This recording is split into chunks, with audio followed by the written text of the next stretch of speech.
साद्वैतं सावधूतं परिजनसहितं कृष्णचैतन्यदेवं श्रीराधा कृष्णपादान् सहगणललिता श्रीविशाखान्वितांश्च हे कृष्ण करुणा सिंधु दीनबंधो जगत्पते गोपेश गोपिकान्त राधा कान्त नमोस्तुते तप्त कांचन गौरांगी राधे वृंदावनेश्वरी वृषभानुसुते देवी प्रणमामि हरिप्रिये वाञ्छाकल्पतरुभ्यश्च कृपा सिन्धुभ्येव च पतितानां पावनेभ्यो वैष्णवेभ्यो नमो नमः।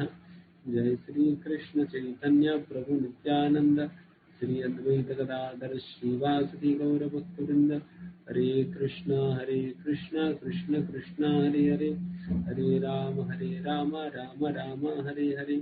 नमो विष्णुपादाय कृष्ण पृष्ठाय भूतले श्रीमते भक्तिवेदांत स्वामिनिति नामने नमस्ते सारस्वते देवे गौरवाणी प्रचारिणे निर्विशेष शून्यवादि पाश्चात्य देशतारिणे। ओके, हरे कृष्णा। यस, जो चैप्टर हम चर्चा करेंगे वो शेयर करेंगे या पढ़ेंगे? कौन पढ़ेंगे? मंगल प्रभु जी। ओके, स्क्रीन प्रभु जी, मुझे स्क्रीन शेयर करना है। अच्छा, ठीक है। सभी के पास है पुस्तक या पुस्तक है तो देन फिर शेयर करने की जरूरत नहीं। वैसे भी दिखता नहीं इतना कुछ शायद मोबाइल पे ना, छोटा दिखता है। हाँ, छोटा दिखता है। ठीक है, पढ़िए, ध्यान से सुनिए। ये निराकार ब्रह्म के विषय में इतना आसान समझ नहीं आता। अध्याय 10, निराकार ब्रह्म। Ice breaker. क्या आप कृष्ण साधक बनने की योग्यता के मापदंड को पूरा कर चुके हैं? यदि नहीं तो बताएं।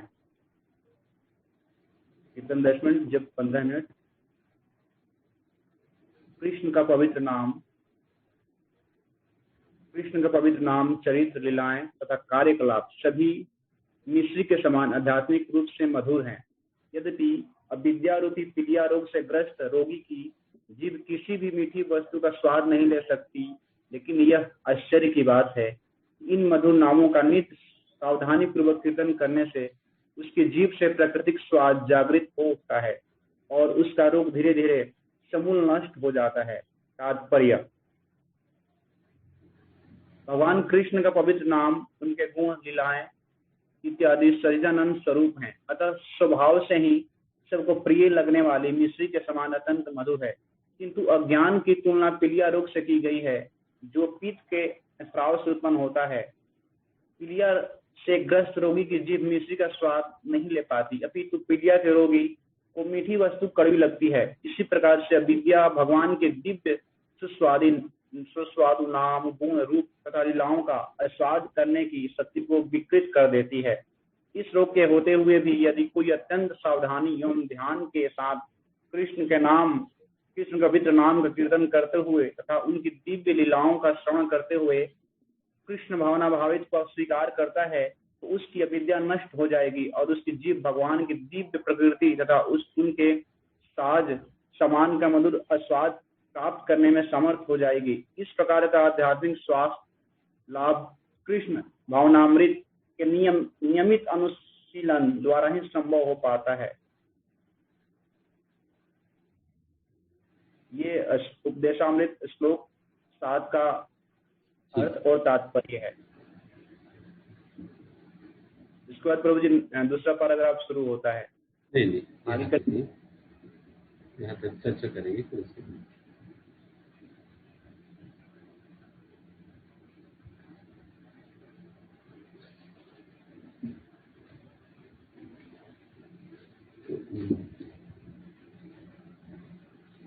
आचार्य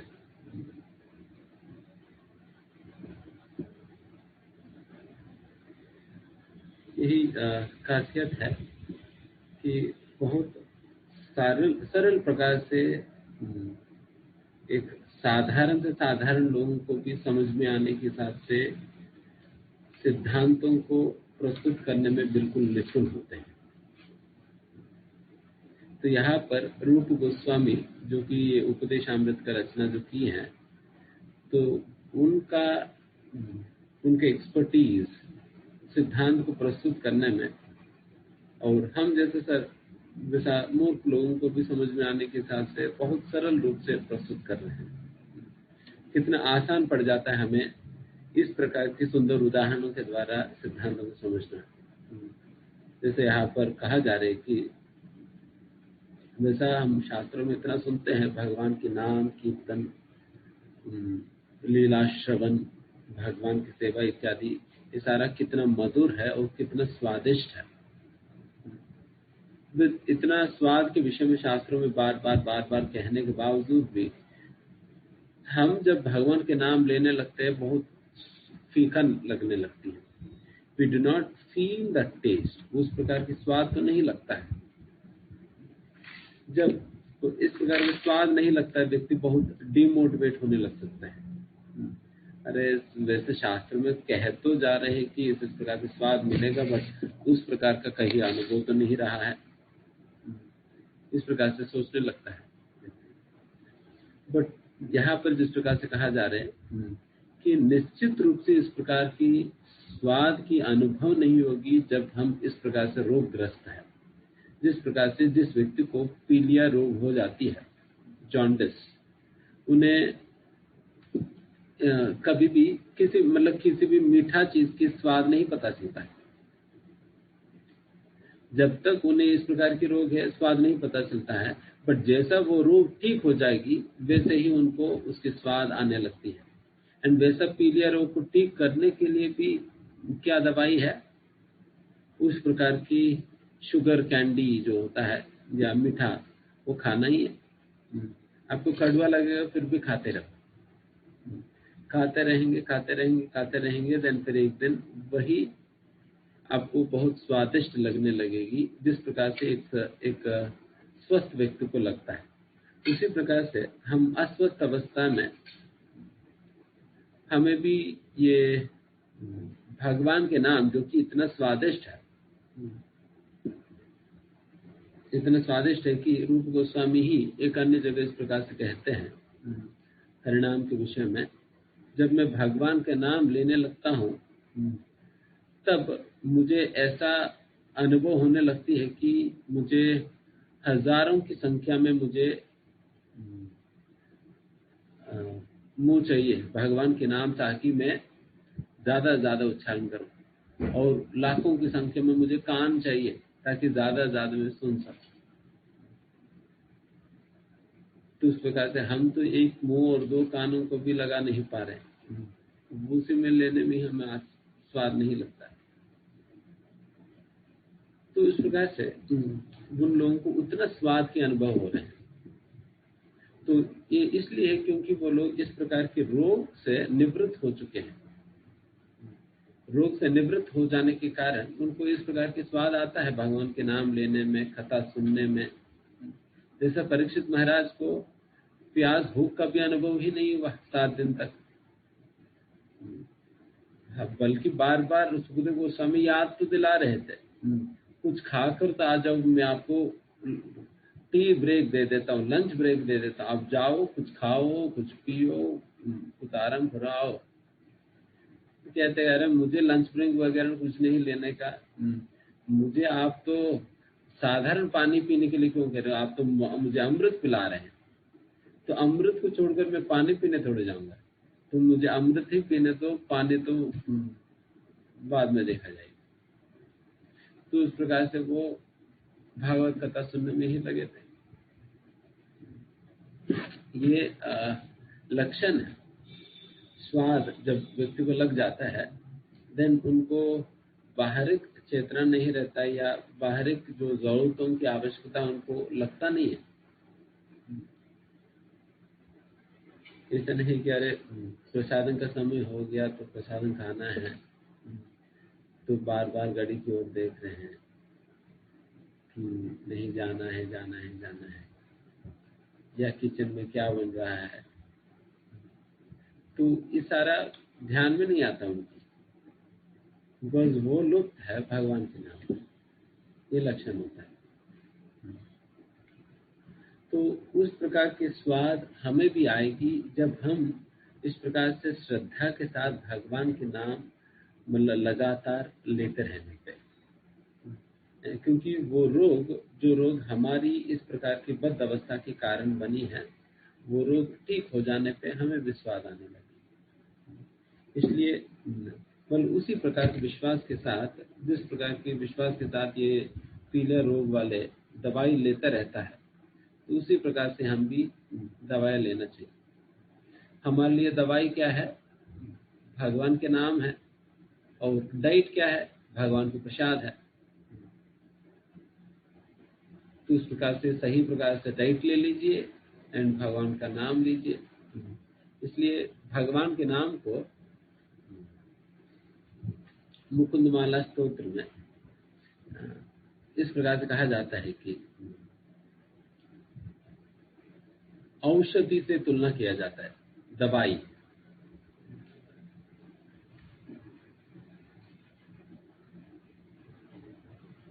वहां पर औषधि से तुलना किया जाता है दवाई से।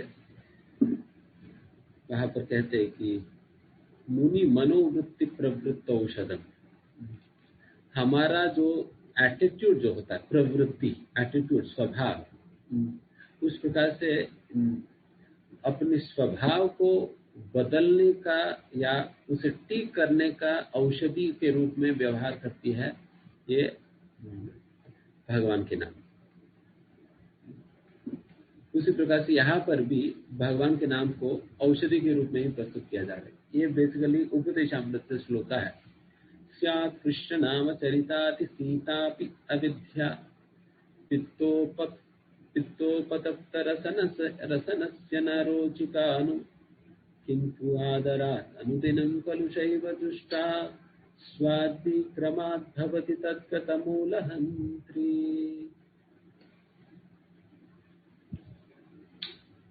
क्रमा, स्वाद्विक्रमात्, स्वाद्वि मतलब वो टेस्ट, क्रमात् मतलब क्रमशः, बहुत मतलब धीरे धीरे, भवति तद्गतामूलहन्त्री, वो स्वाद हमें आने लगती, भवति मतलब मिलने लगती है आपको,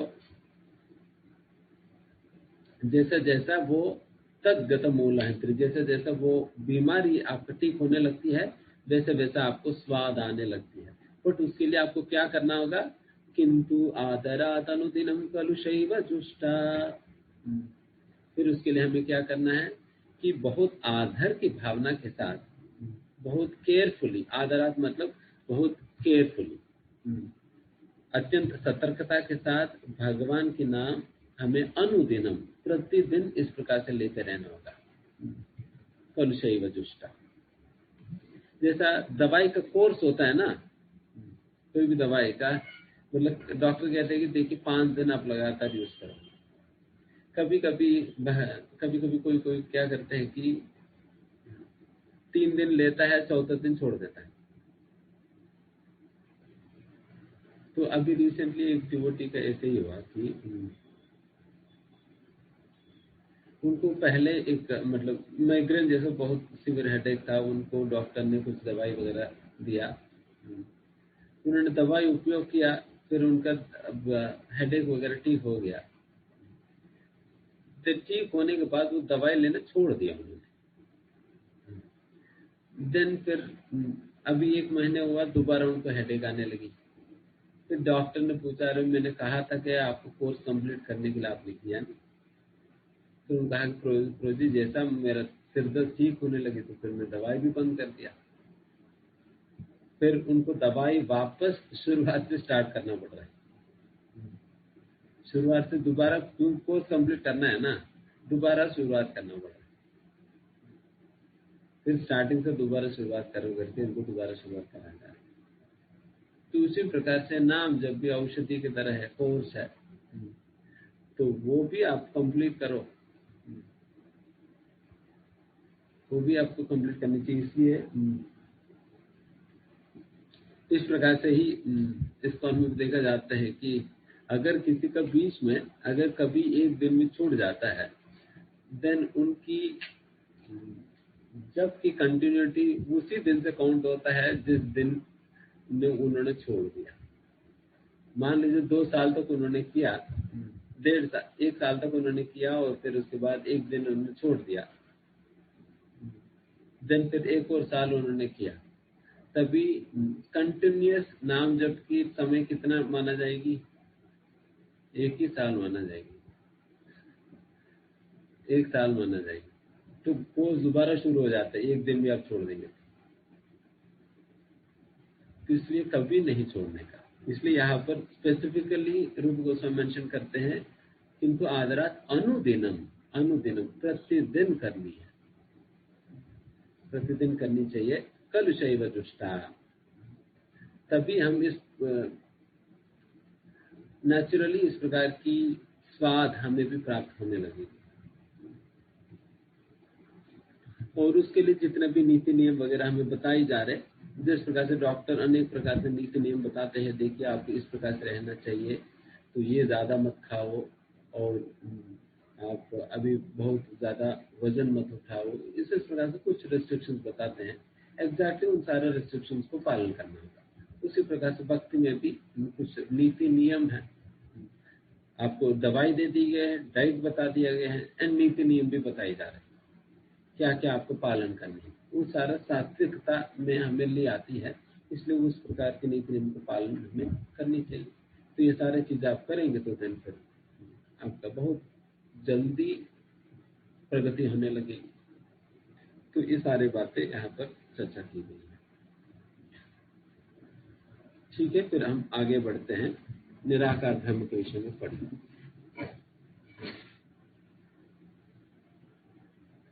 निराकार ब्रह्म, ब्रह्म सत्य का बोध 3 अवस्थाओं में होता है। ब्रह्म या निर्विशेष सर्वव्यापी चेतना, परमात्मा या भगवान का अंतर्यामी रूप जो समस्त जीवों के हृदय में है, तथा परम पुरुषोत्तम भगवान या भगवान श्री कृष्ण। श्रीमद् भागवतम में 1.2.11 परम सत्य की यह धारणा इस प्रकार बताई गई है। वदन्ति तत्त्वं विज्ञानमद्वयं ब्रह्मेति परमात्मेति भगवानिति शब्दते। परम सत्य का ज्ञाता परम सत्य का अनुभव ज्ञान की 3 अवस्थाओं में करता है, और यह सब अवस्थाएं एक रूप हैं। यह ब्रह्म, परमात्मा तथा भगवान के रूप में व्यक्त की जाती हैं। चर्चा करें कि परम सत्य के 3 स्तर कौन से हैं। जैसे ये बात हम कई बार हमने चर्चा किया। परम सत्य को 3 स्तरों में जाना जाता है, एक तो ब्रह्मन के स्तर पर, दूसरा परमात्मा और तीसरा भगवान।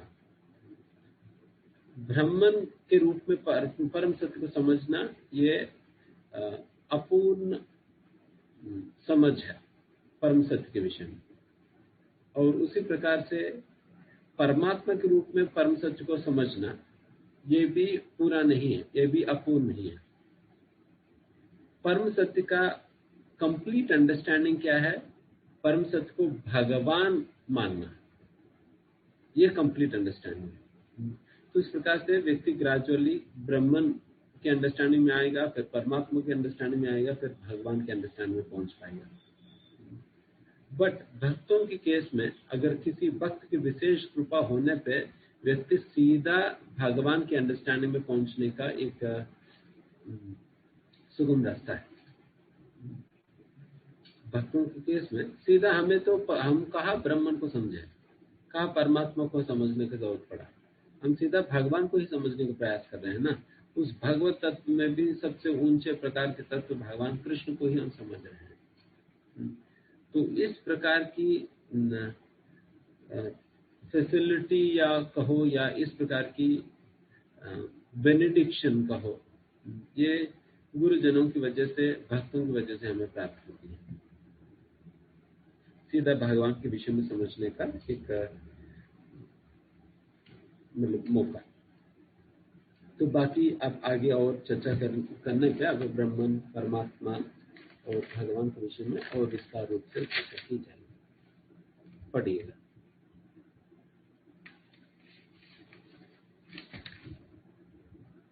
इन 3 दिव्य पक्षों को सूर्य के दृष्टांत द्वारा समझाया जा सकता है।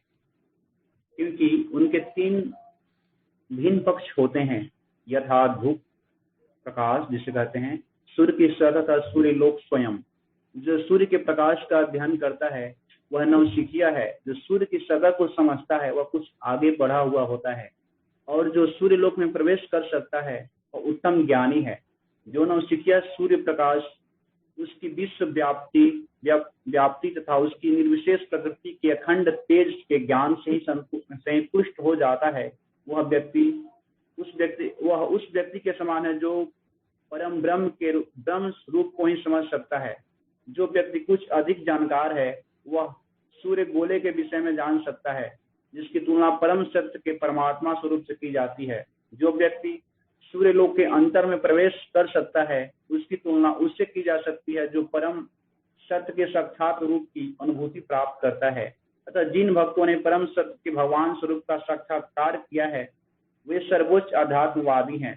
यद्यपि परम सत्य के अध्ययन में रत सारे विद्यार्थी एक ही विषय के अध्ययन में लगे हुए हैं, सूर्य का प्रकाश, सूर्य का गोला तथा सूर्य की भीतरी बातें।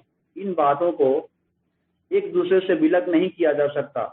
फिर भी तीनों अवस्थाओं में अधेयता एक ही श्रेणी के नहीं होते। भगवद गीता 2.2 तात्पर्य। चर्चा करें। सूर्य का उदाहरण देकर अध्यात्मवादियों के 3 स्तर समझाए।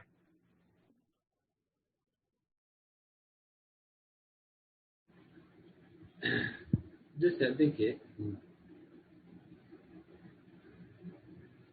कोई भी मान लीजिए मैथमेटिक्स का, मैथमेटिक्स में भी अनेक स्तरों में मैथमेटिक्स को सिखाया जाता है। फर्स्ट स्टैंडर्ड में भी मैथमेटिक्स सब्जेक्ट होता है ना, वही 10th क्लास में भी मैथमेटिक्स सब्जेक्ट होता है, ग्रेजुएशन में भी मैथ्स होता है, और पीएचडी भी कर सकते हैं मैथमेटिक्स में।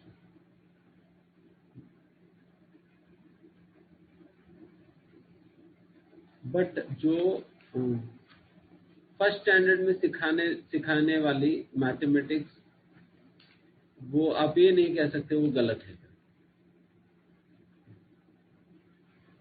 या उनकी अंडरस्टैंडिंग गलत है करके भी नहीं कह सकते हैं, बिकॉज वहां पर भी आपको 1 2 3 4 5 सिखाया जाता है, जो कि मैथमेटिक्स का ही भाग है। बट इस प्रकार से जैसे जैसा क्लास बढ़ती है, फर्स्ट क्लास से 10th क्लास, 10th क्लास से ग्रेजुएशन से पीएचडी, इस प्रकार से ग्रेजुअली जब व्यक्ति जाता है तो उनकी अंडरस्टैंड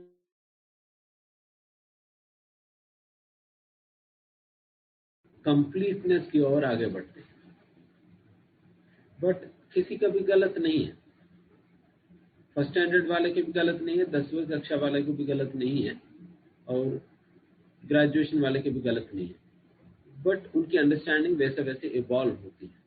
उसी प्रकार से परम सत्य को ब्रह्मन के रूप में समझना ये भी गलत नहीं है, और परम सत्य को परमात्मा के रूप में समझना ये भी गलत नहीं है, और परम सत्य को भगवान के रूप में समझना ये भी गलत नहीं है। बट ये अंडरस्टैंडिंग कंप्लीट होते जा रहे हैं।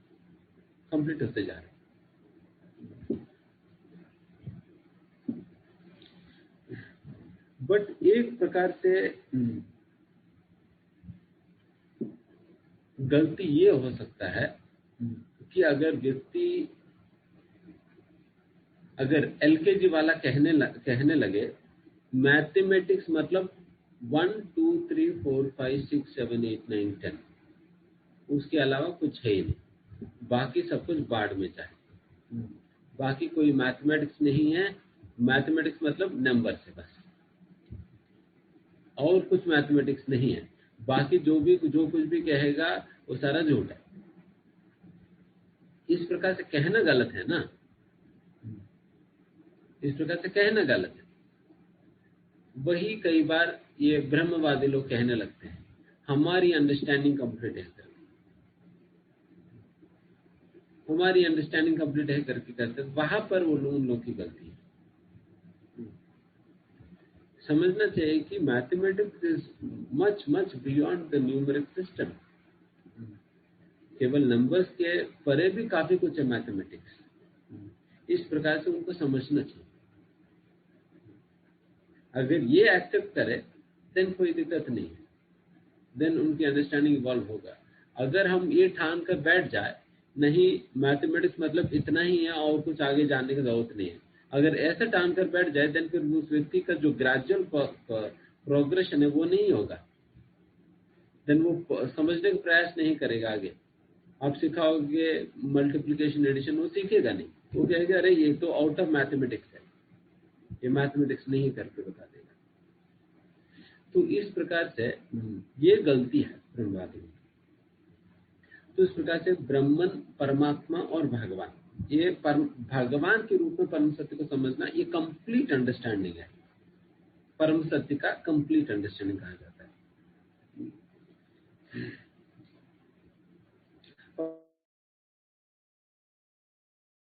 समझा रहे हैं, ये अक्सर प्रभुपाद जी इस उदाहरण की बता,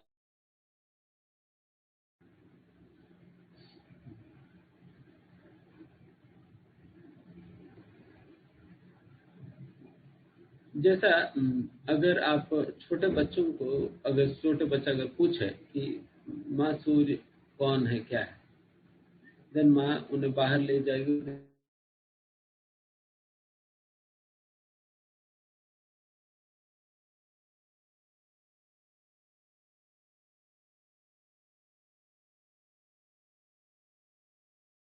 से आ रही क्या है, उनको ये समझ में नहीं आता, क्योंकि इतना प्रकाश से भरा हुआ है दोपहर के समय, सूर्य की आकार इत्यादि चीज दिखाई नहीं पड़ती। देन फिर उनको क्या समझ में आता है, सूर्य मतलब सूर्य से निकला हुआ प्रकाश है करके, सारा प्रकाश को सूर्य कहा जाता है करके उनको समझ में आता है। बट वही व्यक्ति को बाद में ये समझाया जाता है कि देखिए सूर्य एक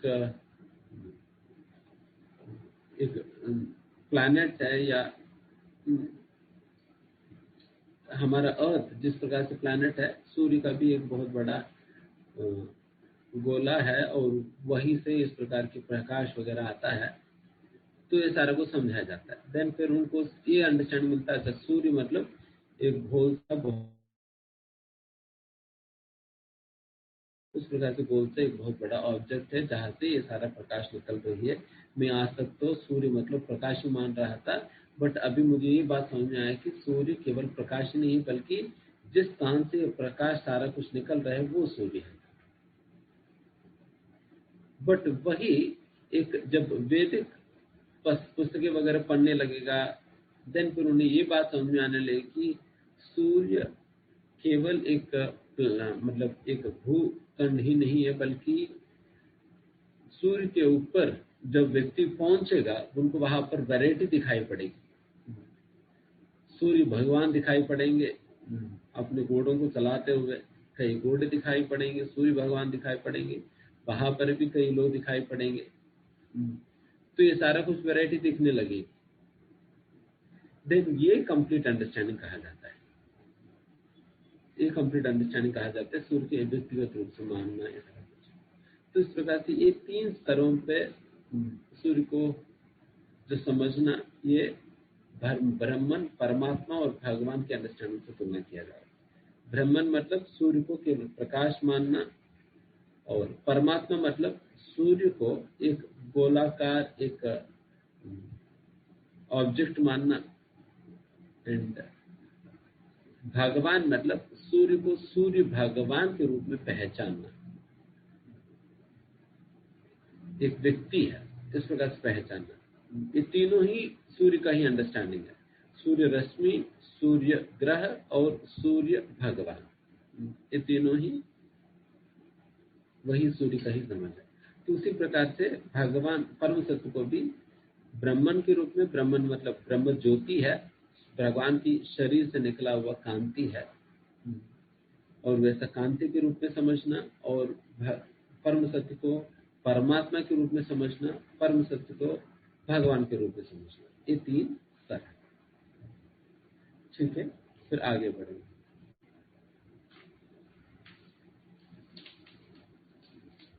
परम पूर्ण या सर्वोपरि परम सत्य पूर्ण पुरुषोत्तम भगवान है। निर्विशेष ब्रह्म या परमात्मा की अनुभूति परम पूर्ण की अधूरी अनुभूति है। पूर्ण पुरुषोत्तम भगवान को सच्चिदानंद विग्रह है। और निर्विशेष ब्रह्म की अनुभूति उनके सत पहलू या उनके शाश्वत होने की अनुभूति है तथा परमात्मा की अनुभूति उनके सत तथा चित पहलुओं की अनुभूति है जो उनकी शाश्वतता तथा उनके ज्ञान को सूचित करते हैं। किंतु भगवान की अनुभूति उनके सारे दिव्य स्वरूपों सत चित तथा आनंद की अनुभूति है। जब किसी को परम पुरुष की अनुभूति हो जाती है तो वह परम सत्य के इन पहलुओं का भी पूर्ण रूप से अनुभव करता है। विग्रह का अर्थ है स्वरूप, अतः परम सत्य रूप विहीन निराकार नहीं है। यदि वे रूप विहीन होते, यदि वे अपनी सृष्टि की अपेक्षा किसी से कम तरह कम होते तो वे पूर्ण नहीं हो सकते थे। परम पूर्ण में हमारे अनुभव के भीतर और बाहर की प्रत्येक वस्तु होनी चाहिए, अन्यथा वे पूर्ण नहीं हो सकते। ईशोपनिषद मंगलाचरण। चर्चा करें, परम सत्य के सत चित और आनंद पहलुओं की व्याख्या करें।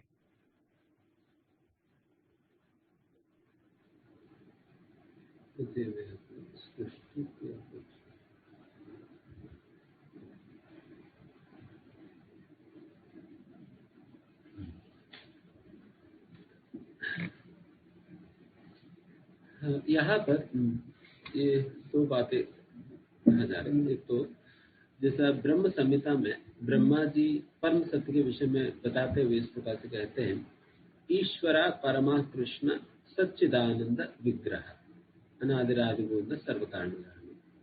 यहाँ पर परम सत्य का वर्णन करे सच्चिद आनंद विग्रह,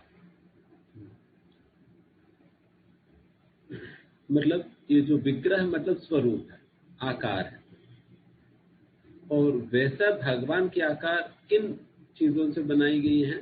सत चित और आनंद से। जब हम परम सत्य को ब्रह्मन के रूप में पहचानेंगे तो इसका मतलब वही है कि भगवान की या परम सत्य की एक पहलू मतलब एक फीचर जो कि सत फीचर है, उसको हम केवल समझ पा रहे हैं, उसको केवल समझ पा रहे हैं। जब हम वही परम सत्य को परमात्मा के रूप में पहचानेंगे, देन सत और चित, चित मतलब फुल ऑफ नॉलेज, ज्ञान से पूर्ण। जैसा कि परमात्मा ज्ञान से पूर्ण है, सारा भविष्य या तीनों काल त्रिकालज्ञ है परमात्मा, तभी तो हमारी सारे कर्मों का फल परमात्मा के द्वारा हमें दिया जा रहा है ना। मैं एक बार कहा था, परमात्मा के द्वारा इस प्रकार के सारे कर्मों के फल हमें दिया जा रहे हैं। कर्मणोदयवनेत्रेण जंतु उपपद्यते, तो ये भगवत बताए कर्मणोदयवनेत्रेण,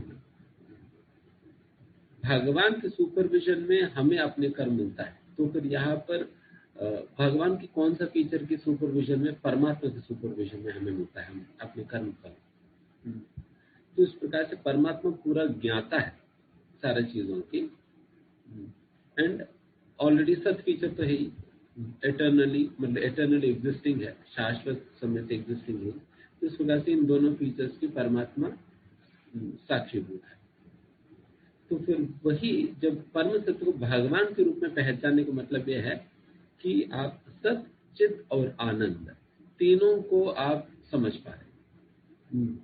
या इसका मतलब यह है कि परमात्मा के साथ उस प्रकार की आनंद की अनुभूति नहीं होती है, बिकॉज परमात्मा के साथ आप सेवा के आदान प्रदान नहीं कर पाओगे। जैसे कि परमात्मा को क्या बोल सकेंगे? नहीं। या परमात्मा को आप कुछ श्रृंगार कर सकेंगे, परमात्मा को अभिषेक करेंगे, क्या करेंगे? कुछ नहीं कर पाओगे। वो सेवा के एक्सचेंज नहीं हो पाता है, इसलिए सेवा से ही आनंद मिलता है। सेवा से ही आनंद मिलता है। उस प्रकार की सेवा के एक्सचेंज नहीं होने के कारण फिर वो आनंद की अनुभूति एक व्यक्ति को हो नहीं पाता परमात्मा के साथ। डेफिनेटली दूसरे प्रकार के आनंद की अनुभूति होगी, जैसा ब्रह्मन साक्षात्कार जो पाता है उनको भी ब्रह्मानंद की अनुभूति होता है, और उससे बढ़कर आनंद की अनुभूति परमात्मा के साक्षात्कार में होता है।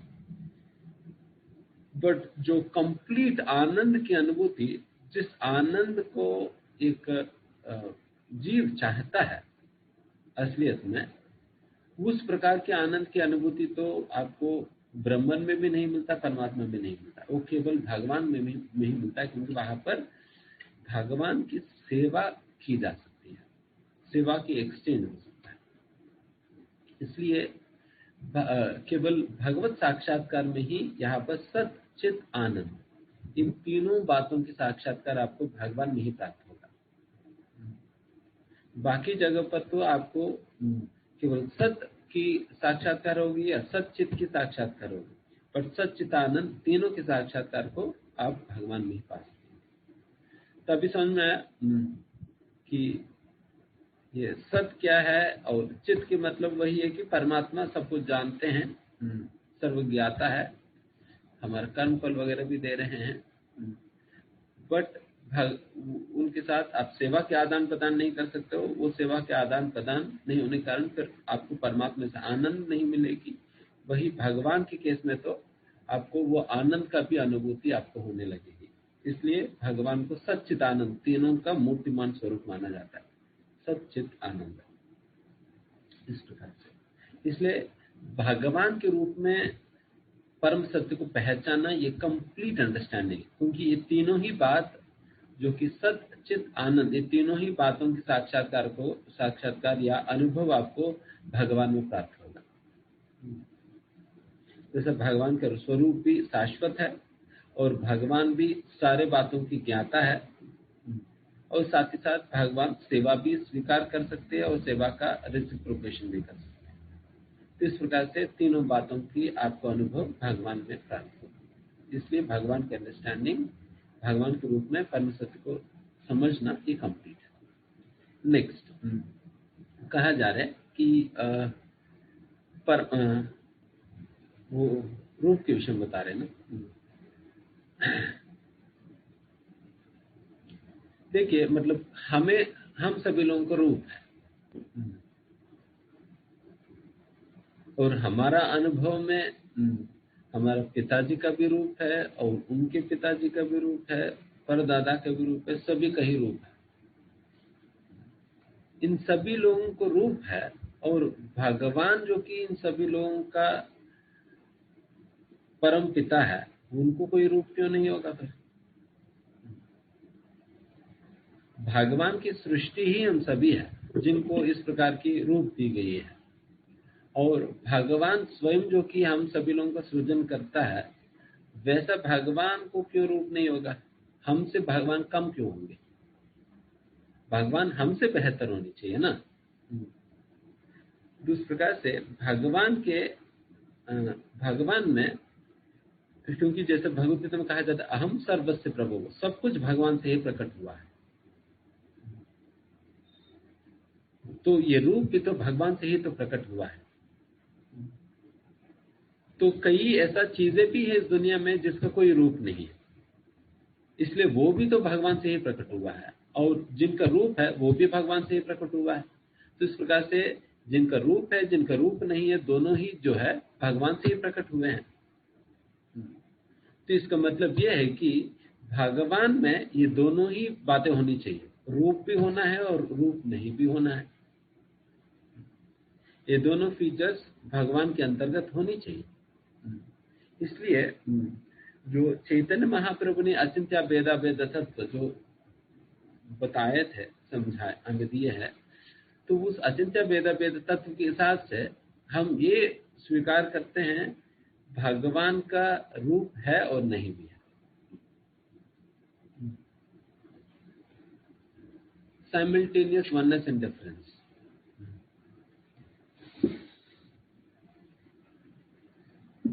जैसा मायावाद, वो लोग ये कहते हैं भगवान का रूप ही नहीं है,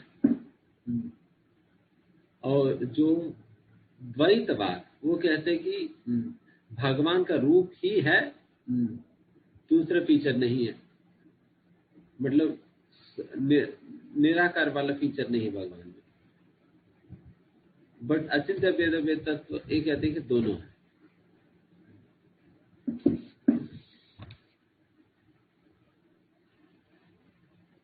दोनों कैसे हैं? एक व्यक्ति का रूप होते हुए भी रूप नहीं होना ये कैसे हो सकता है?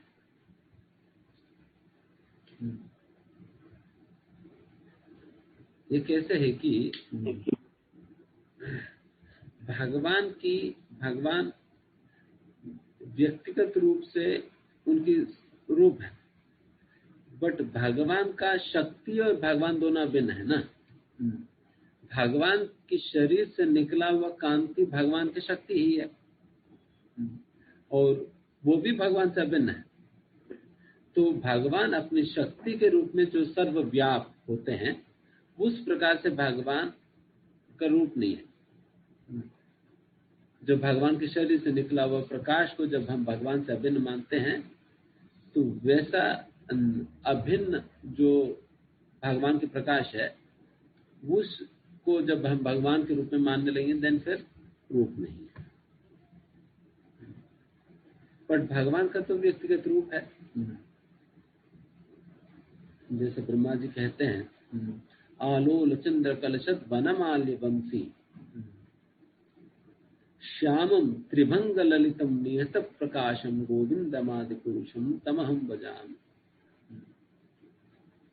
श्यामम त्रिभंग ललितम, भगवान के रूप का वर्णन कर रहे हैं। भगवान की रंग श्यामल वर्ण की है, और त्रिभंग ललित, भंग में मतलब पोस्चर में भगवान खड़े होते हैं। आलोल चंद्र कलशत वनमाल्य वंशी, वनमाला पहने हुए होते हैं। आलोल चंद्र कलशत, उस प्रकार से बहुत सुंदर आभूषणों के साथ भगवान की श्रृंगार होती है। तो इस प्रकार से भगवान का सारा स्वरूप का वर्णन कर रहे हैं। अगर रूप ही नहीं तो इन सारी चीजों को वर्णन करने को कोई मतलब ही नहीं रहता। अगर ब्रह्मा जी वर्णन कर रहे थे, इसका मतलब ये सारा कुछ है भगवान में। इसलिए भगवान साकार है, और भगवान एक एस्पेक्ट के रूप में भगवान निराकार भी। तो इस प्रकार से हम साइमल्टेनियस वननेस एंड डिफरेंस हम देखते हैं, दोनों ही बात हम समझते हैं। भगवान साकार किस लिए हमने ये बात आर्गुमेंट दिया कि भगवान कभी भी अपने सृष्टि से कम कभी नहीं हो सकते। भगवान हमें जब इतना सुंदर रूप दी है, तो भगवान का कोई रूप नहीं होना ये तो केवल मुक्त है। तो फिर अगर भगवान का रूप ही नहीं, तो फिर जिनके पास रूप है, मतलब इसका मतलब हमारे पास कुछ है जो भगवान के पास नहीं है। हमारे पास वो चीजें जो भगवान के पास नहीं, ये कैसे हो सकता है? कि हमें दिया तो भगवान ने ना। तो भगवान के पास सब कुछ होंगे तभी तो भगवान दे सकते। ठीक है, आप इतना लो, आप इतना लो, आप इतना लो, बट भगवान के पास है ना, तभी तो देंगे। बट लोग ये मानते भगवान ने सारा कुछ बांट दिया, भगवान के पास खत्म हो गया। भगवान के पास 100 रुपये था, 10 करके बांट दिया, और फिर उनके पास सब कुछ खत्म। तभी ईशोपनिषद में बता दिया जाता है, बेटा बांटने के बाद भी भगवान के पास उतना ही बचता है जितने पहले थी। ओम पूर्णमदः पूर्णम पूर्णात् पूर्णमुदच्यते पूर्णस्य पूर्णमादाय पूर्णमेवावशिष्यते। ये स्पिरिचुअल मैथमेटिक्स है कि आप एक नंबर से चाहे आप कितना भी आप नंबर निकाल दो, फिर भी एक बचेगा। ये एक्चुअली ये इन्फिनिटी प्रिंसिपल है मैथमेटिक्स के अंतर्गत। इन्फिनिटी प्रिंसिपल है। आप इन्फिनिट जानते हैं? मुझे पता नहीं। इन्फिनिटी से आप हजारों इन्फिनिट्स को आप निकाल दीजिए। इन्फिनिट माइनस 10,000 इंटू इन्फिनिटी कितना आएगी? इन्फिनिटी आता है। वही प्रिंसिपल है जो ओम पूर्णमदः पूर्णम से ही ली गई है। उन लोग ये इन्फिनिटी वाला जो मैथमेटिक्स वाले, उनको पता नहीं कि ये प्रिंसिपल हमारे शास्त्र में पहले से ही बताई गई है। ये लोग सोचते कि हमने कुछ डिस्कवर कर लिया करके। ऐसा नहीं है, पहले से तो था। भगवान ने पहले कह दिया ओम पूर्णमदः पूर्णम, मेरे से कितना भी इन्फिनिट निकाल दो, कोई दिक्कत नहीं, फिर भी कितना बचेगा? इन्फिनिटी बचेगा। तो वही तो इन्फिनिट प्रिंसिपल। तो इस प्रकार से भगवान चाहे कितने लोगों, कितने मिस यूनिवर्स बना दे, कितने मिस्टर यूनिवर्स बना दे, फिर भी भगवान के अंदर सौंदर्य, शक्ति, रूप की कोई कमी नहीं है। भगवान पूर्ण है।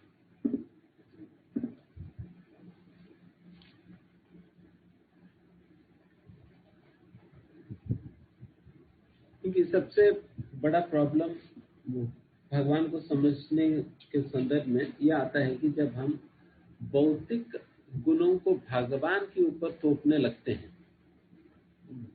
भौतिक कैलकुलेशंस को जब भगवान के ऊपर थोपने लगते हैं, तब भगवान कभी समझ में नहीं आएंगे। आप भौतिक प्रकार से भगवान को समझने का प्रयास करोगे, कभी नहीं समझ में आएंगे भगवान। यहाँ पर तो वही कर रहे हैं ना, भौतिक कैलकुलेशंस को भगवान के ऊपर थोपने का प्रयास कर रहे हैं। अच्छा, भगवान ने सारा अपना सौंदर्य बांट दिया, भगवान के पास कुछ नहीं रहा, निराकार बन गया।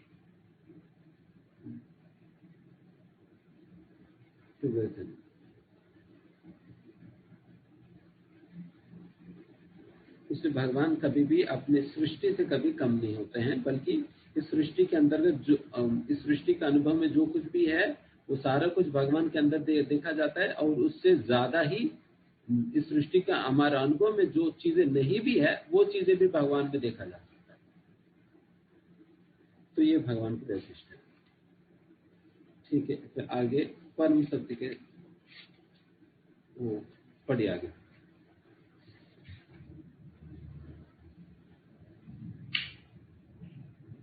जी वेदांत सूत्र के परम सूत्र के बनाए ना। हाँ, वेदांत सूत्र में प्रथम सूत्र सूत्र का परम सत्य के विषय में प्रश्न करता है, तथा तो ब्रह्म जिज्ञासा, परम सत्य की प्रकृति कैसे है। अगला सूत्र उत्तर देता है कि परम सत्य की प्रकृति यह है कि वह प्रत्येक वस्तु का मूल है। जीवन की इस भौतिक दशा में भी हम जो कुछ भी अनुभव करते हैं वो परम सत्य से ही उत्पन्न होता है। परम सत्य से मन, बुद्धि का इंद्रियों की रचना की है। इसका अर्थ यह है कि परम सत्य मन, इंद्रियों तथा बुद्धि से रहित नहीं है, पर अन्य शब्दों में कहें तो वह निराकार नहीं है। रचना की शब्द से ही बोध होता है कि वह दिव्य बुद्धि का स्वामी है। उदाहरण के लिए, जब पिता को संतान की प्राप्ति होती है तब शिशु की इंद्रियां इसलिए होती हैं क्योंकि पिता के पास भी इंद्रियां हैं। शिशु का हाथ पैर संयुक्त होना युक्त जन्म होता है क्योंकि पिता के हाथ पैर से युक्त है। तो कभी कभी यह भी कहा जाता है कि मानव का निर्माण ईश्वर के रूप स्वरूप के अनुसार ही हुआ है। लीला पुरुषोत्तम भगवान श्री कृष्ण, पाठ 87। चर्चा करें, परम सत्य निराकार नहीं है। पिता और पुत्र के उदाहरण से समझाइए। जैसे ये बाइबल में भी कहा जाता है, man is made in the image of God. मनुष्य की बनावटी भगवान की रूप के अनुसार हुआ है। ऐसा मत कहिए कि भगवान हमारी तरह दिखते हैं, हम भगवान की तरह दिखते हैं।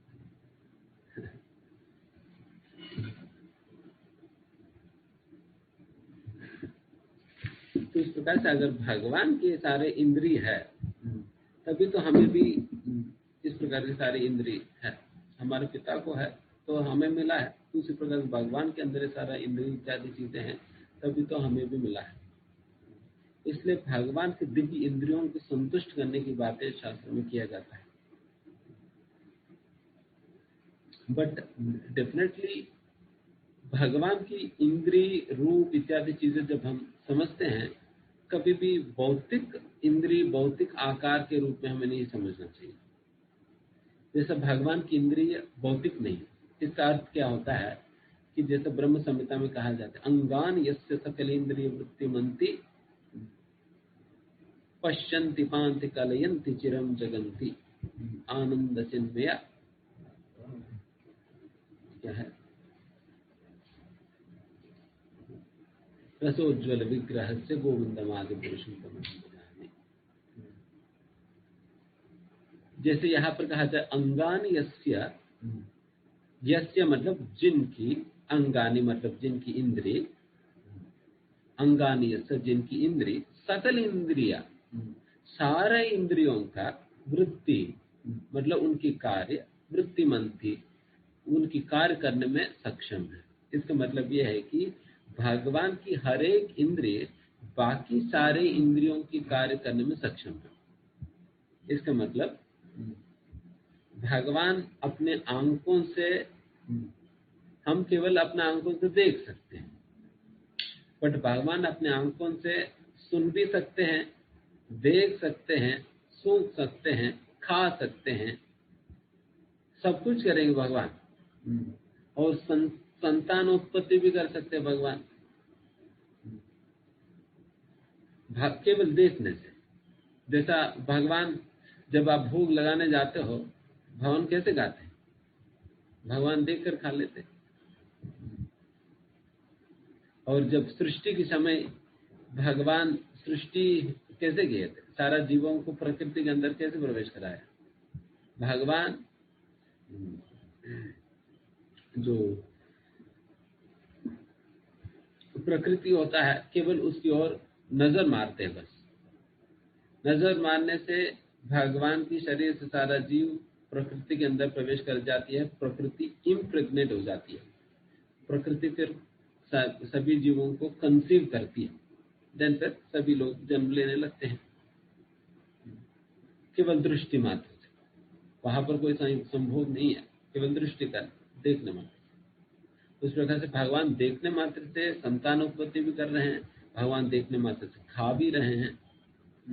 इस प्रकार सारा कुछ करने में भगवान की एक इंद्रिय सक्षम। उसी प्रकार से भगवान की हर एक इंद्रिय बाकी सकल इंद्रिय वृत्ति में, बाकी सारे इंद्रियों के कार्य करने में सक्षम है। ये दिव्य इंद्रिय और साधारण इंद्रियों में फर्क है। अगर आप अपने आंखों से खाने लगे तो क्या होगा बताओ?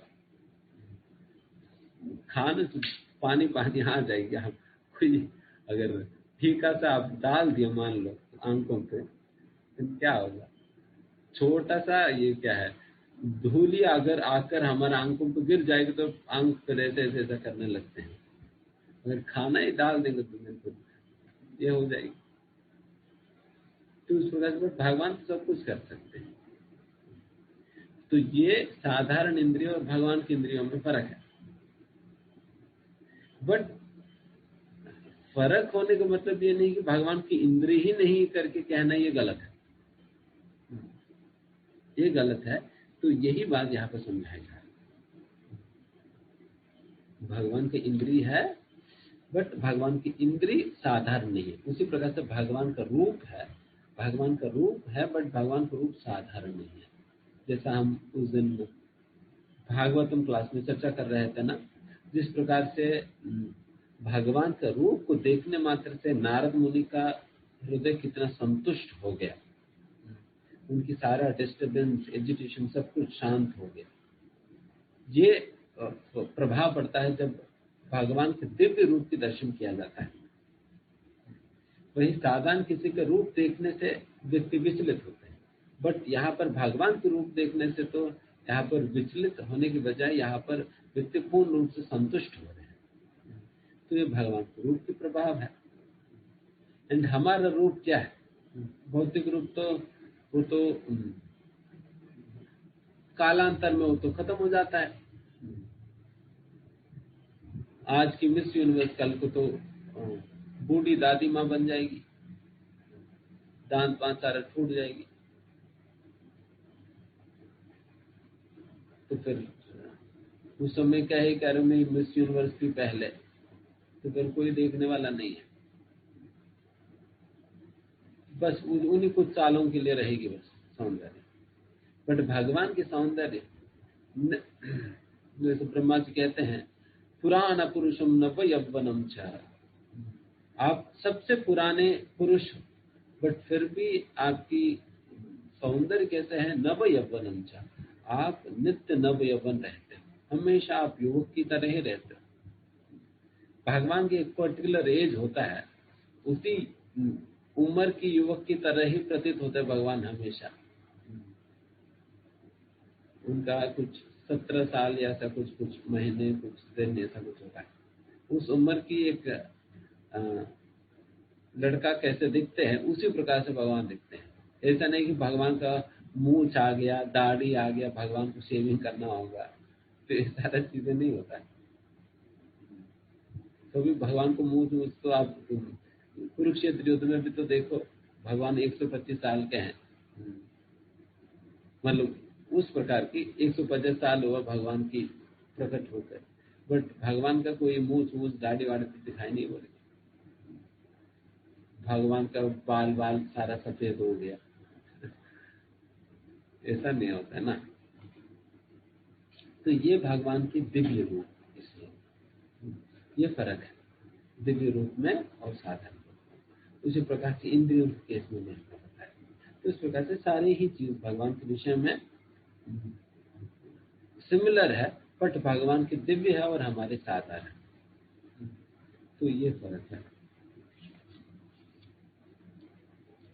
बट ये कहना गलत है कि भगवान का कोई रूप नहीं है या भगवान का कोई इंद्रिय नहीं है। अगर भगवान खाएंगे नहीं तो भोग क्यों लगाए? भगवान भोग क्यों लगाए? भगवान अगर खाएंगे नहीं तो भगवान पत्रम पुष्पम फलम तो यम यो में भक्त्या प्रयच्छति, ये क्यों कहेंगे भगवद्गीता में? फिर पत्र पुष्प ये पानी वानी लेकर करेंगे क्या? अगर खाएंगे पिएंगे नहीं तो? भगवान खाते हैं, पीते हैं, सुनते हैं हमारी प्रार्थनाएं, तो ये सारा कुछ है। तो कभी ये नहीं है। डेफिनेटली बहुत बड़ा अपराध है, ये निंदा है इस प्रकार से कहना है कि भगवान, जैसा हम लोगों को कहा जाता है ना, कभी अगर मान लो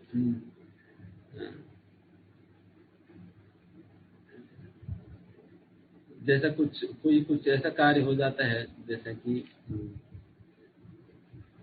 कुछ देखे बिना मान लीजिए कि हम किसी के ऊपर हमने पैर रख दिया, तो कहता है अरे तुम्हें दिखता नहीं है क्या इस प्रकार से पैर रखकर जा रहे? ये क्या हो गया? गाली डांटना हो गया ना, दिखता नहीं है। तो इसी प्रकार से हम भगवान कह रहे तुम्हें दिखता नहीं है, भगवान अंधे है, दिखता नहीं है, भगवान डम्ब है, कुछ बोल नहीं सकते हैं, भगवान डेफ है, सुन नहीं सकते हैं, ये तो गाली हो गया ना। तो इसलिए ये अपराध माना जाता है। इस प्रकार से भगवान इंद्रियों से शून्य है करके समझना, तो वैसा कभी नहीं कहना। ठीक है, आगे बढ़े।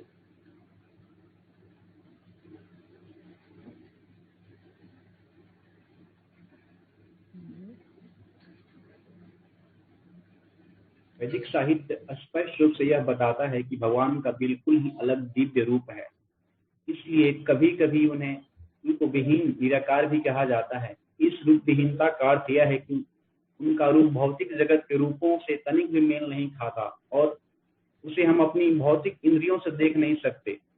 यहाँ यह स्पष्ट कहा गया है कि वे अदेहधारी हैं, जिसका अर्थ यह है कि उनके शरीर तथा आत्मा में कोई अंतर नहीं है। नहीं वे प्रकृति के नियमों के अनुसार शरीर ग्रहण करने के लिए बाध्य होते हैं, जैसा कि हम होते हैं। भौतिक बद्ध अवस्था में आत्मा स्थूल देह तथा सूक्ष्म मन से भिन्न है, किंतु भगवान की देह, मन तथा स्वयं, उनमें कोई अंतर नहीं है। वे परम पूर्ण हैं और उनका मन, शरीर तथा स्वयं वे सभी एक ही हैं। चर्चा करें, जब भगवान को निराकार कहा जाता है तो इसका अर्थ क्या है?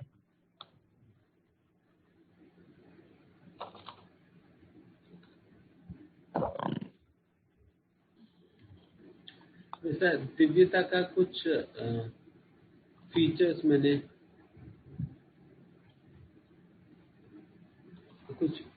मैंने बता दिया आप लोगों को।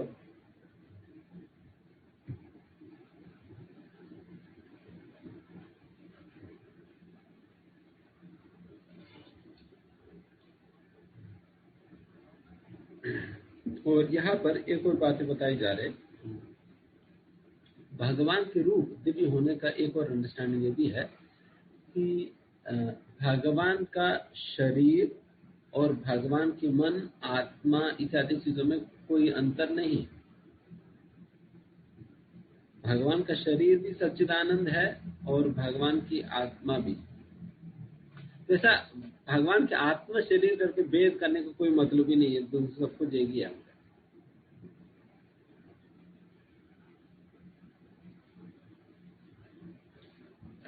तो इस प्रकार से, बट हमारे केस में हमारा शरीर अलग है, आत्मा अलग है ना। हमारा शरीर पंचभूतों से बनाया हुआ है जो कि भौतिक है, वैराज हमारी आत्मा सच्चिदानंद है, आध्यात्मिक है। इन दोनों में फर्क, बट भगवान के केस में दोनों में फर्क नहीं है। भगवान जब अवतार भी लेते हैं तब भी भगवान की शरीर दिव्य ही है। तब भी ऐसा नहीं कि भगवान कोई भौतिक शरीर लेकर आ रहे हैं। इसलिए शास्त्र में कहा, भगवद गीता में कहा जाता है, संभवामि आत्म माया, मैं अपने स्वयं का रूप लेकर मैं आ रहा हूं। अगर इस प्रकार से आप नहीं मानोगे, अवजानन्ति माम मूढ़ मानुषिम तनुमाश्रितः, जो मूढ़ है, जो मूर्ख है, मेरी दिव्य स्तर के विषय में नहीं समझ पाने के कारण वो लोग ऐसा मानने लगते हैं कि मैं कोई मानुषिम तनु, एक मनुष्य की तनु मतलब शरीर, आश्रिता, वैसा शरीर को लेकर मैं आया हूं करके मानते हैं। बट ऐसा नहीं है, मैं कोई मनुष्य शरीर नहीं लेकर आ रहा हूं, बल्कि मैं संभवामी आत्मा, मैं अपने स्वयं का ही रूप में मैं आ रहा हूं। इसलिए भगवान जब अवतार भी लेते तब भी भगवान का स्वरूप दिव्य ही है। बट कभी कभी भगवान लीला के दौरान कभी कुछ दिखाते हैं, करते हैं। जैसा कई बार भगवान ऐसे दिखने लगते हैं कि भगवान छोटे रूप में जन्म लिए थे और बड़े हो रहे हैं। जैसे भगवान बाल कृष्ण के रूप में जन्म लिए, फिर उसके बाद थोड़े बड़े हुए, बाल बालों के साथ खेलने लगे, और बड़े हुए, गोपियों के साथ खेलने लगे, फिर और बड़े हुए, मथुरा में गए, फिर द्वारका गए, एडल्ट बन गए। तो इस प्रकार से दिखाई तो पड़ती है, बट सारे स्तरों पे, चाहे भगवान एक छोटे बालक के रूप में हो, चाहे भगवान एक एडल्ट के रूप में दिखाई भी पड़े, फिर भी भगवान हमेशा अपना दिव्य शरीर में ही है। इसलिए भगवान की शक्ति में कोई अंतर नहीं होता है। बाल कृष्ण भी उतना ही शक्तिशाली है जितना भगवान फुली ग्रोन एडल्ट के रूप में जितना शक्तिशाली है। ये डिफरेंस है। ये भी दिव्य का शरीर, भगवान की दिव्य शरीर का एक अंडरस्टैंडिंग है। बट वही हम जब बिल्कुल बचपन में हम जैसा लोगों को अगर मारने कूदना आ जाएगी तो क्या करेंगे? मर जाएंगे, कुछ नहीं कर पाएंगे। बट भगवान तो मारती उन्हें उल्टा है। छोटे बच्चे के रूप में कि अभी भी आएंगे तब भी मर जाएंगे ना। अभी कौन सा बचने वाले हैं, अभी मर जाएंगे। बट भगवान तो उस समय भी मार सके।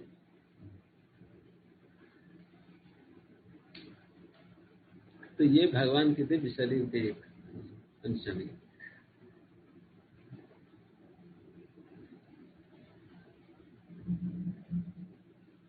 और जब भी शास्त्रों में वैसा अनेक जगह पर भगवान की रूप के विषय में इस प्रकार से कहा जाता है, भगवान निराकार है और निर्गुण है, निर्विशेष है।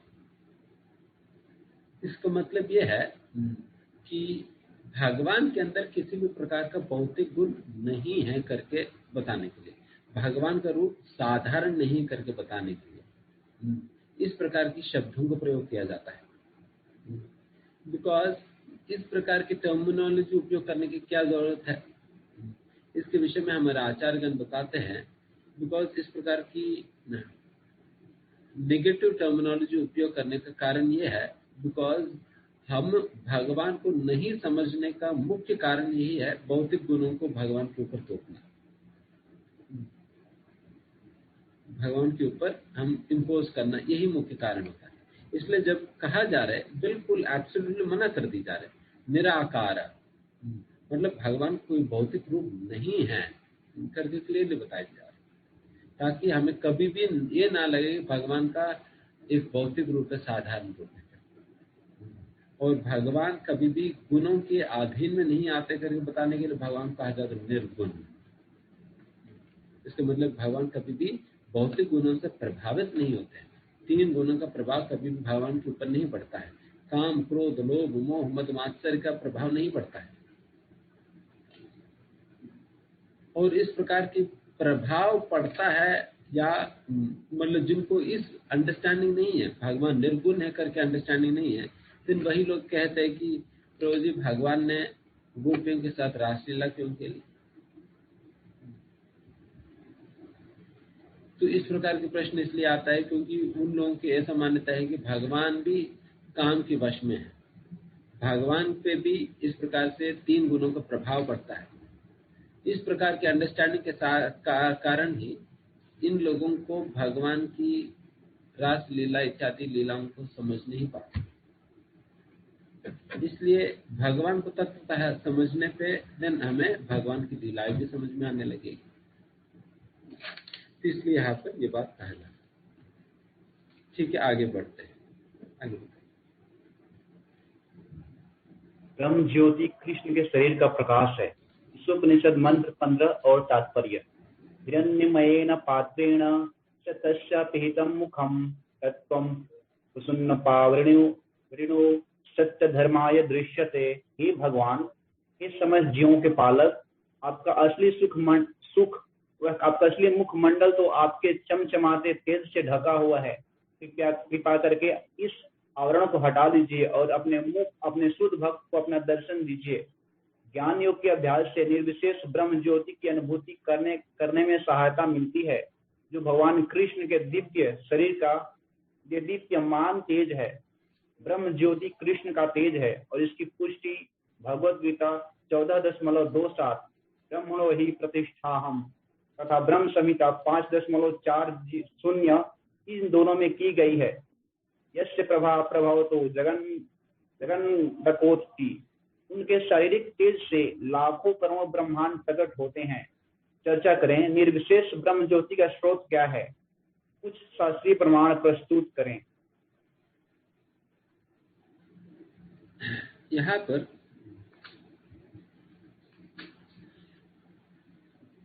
ये ईशोपनिषद की श्लोका में जैसे बताया जा रहा है, हिरण्यमयेन पात्रेण सत्यम स्थापितम हि मुखम। आपके मुख को इस प्रकार की प्रकाश, आपके शरीर से निकला हुआ प्रकाश ढक दिया, तो इसलिए मैं आपकी असली रूप को देख नहीं पा रहा हूं। इसलिए आप उस प्रकाश को हटा दीजिए ताकि मैं आपके रूप का दर्शन करूं। जैसे मैंने लास्ट टाइम भी ये उदाहरण दिया था, जैसे गाड़ी, रात के समय गाड़ियों की लाइट, गाड़ी से ही निकला हुआ लाइट गाड़ी को देखने नहीं देती है। जिस गाड़ी से निकला है लाइट, उसी गाड़ी को देखने नहीं देती है लाइट। इसलिए ड्राइवर को हमेशा इस प्रकार से लगता है कम से कम ये ऑफ करके ऑन करे तो सही, कम से कम दिखाई तो पड़ेगी, ताकि वो लाइट हटाएगा तो गाड़ी दिखाई पड़ेगी। तो उसी प्रकार से ही यहाँ पर भक्त प्रार्थना कर रहे भगवान से कि भगवान, आपके शरीर से निकला हुआ प्रकाश इतना तेज है कि मैं आपके मुख का दर्शन नहीं कर पा रहा हूँ, तो इसलिए आप ये प्रकाश को हटाइए ताकि मैं आपकी सुंदर मुख का दर्शन कर सकूं। इसलिए कहते तत्तत्वम पुषन्नपूर पावृणु सत्य धर्माय दृष्टये। और फिर आगे यही बात ब्रह्म संहिता में भी इस बात की पुष्टि होती है। ब्रह्म संहिता में कहा जाता है, यस्य प्रभा प्रभवतो जगदंड कोटिम कोटिस्वशेष वसुधादिभिन्नम तद ब्रह्म निष्कलम अनंतम अशेष मूतम गोविंदमादि पुरुषम तमहं भजामि। इसमें कहा जाता है यस्य प्रभा, यस्य मतलब जिनकी, प्रभा मतलब कांति, प्रभवतो जगदंड कोटिम, जगदंड कोटि मतलब अनंत कोटि ब्रह्मांडों में उनकी प्रकाश फैला हुआ है। वैसा है भगवान की जो प्रकाश है। इसलिए यहाँ पर ये शब्द महत्वपूर्ण, यस्य प्रभा, जिनकी प्रकाश। वही आप यहाँ पर भी ईशोपनिषद में भी देख सकते हैं, हिरण्मयेन पात्रेण सत्यम स्थापितम। वहां पर भी ये बात कहा जाए, भगवान के शरीर से निकला हुआ प्रकाश। उस प्रकार से इस सिद्धांत की स्थापना शास्त्र में अनेक जगह पर हुई है। ये ब्रह्मज्योति कुछ और नहीं बल्कि भगवान के शरीर से निकला हुआ ही कांति है।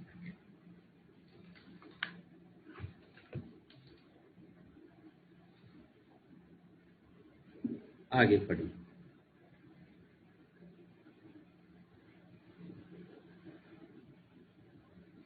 यह ईशोपनिषद मंत्र तो भगवान से की गई एक विनीत प्रार्थना है कि वह ब्रह्म ज्योति के तेज को हटा दें, जिससे उनके वास्तविक मुख का दर्शन किया जा सके। इस ब्रह्म ज्योति के तेज का वर्णन मुंडक उपनिषद 2.2.10 से 12 एवं 1-2 के कुछ मंत्रों में विस्तार पूर्वक किया गया है।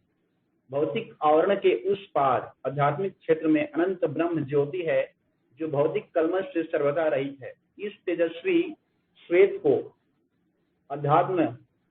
अध्यात्मवेता सब प्रकाशों में सर्वोत्तम प्रकाश के रूप में जानते हैं। उस क्षेत्र में प्रकाश के लिए सूर्य, चंद्र, अग्नि या विद्युत की आवश्यकता नहीं होती। निसंदेह भौतिक जगत में जो भी प्रकाश हमें देखने को मिलता है वह उसी सर्वोपरि प्रकाश का प्रवर्तन मात्र है। यह ब्रह्म आगे भी है और पीछे भी है, उत्तर, दक्षिण, पूर्व और पश्चिम में भी है और ऊपर तथा नीचे भी है। दूसरे शब्दों में यह सर्वोपरि ब्रह्म ज्योति भौतिक जगत एवं आध्यात्मिक जगत में सर्वत्र व्याप्त है। चर्चा करें, ब्रह्म ज्योति, ब्रह्म तेज की विशेषताएं क्या हैं? विशेषताएं बताएं।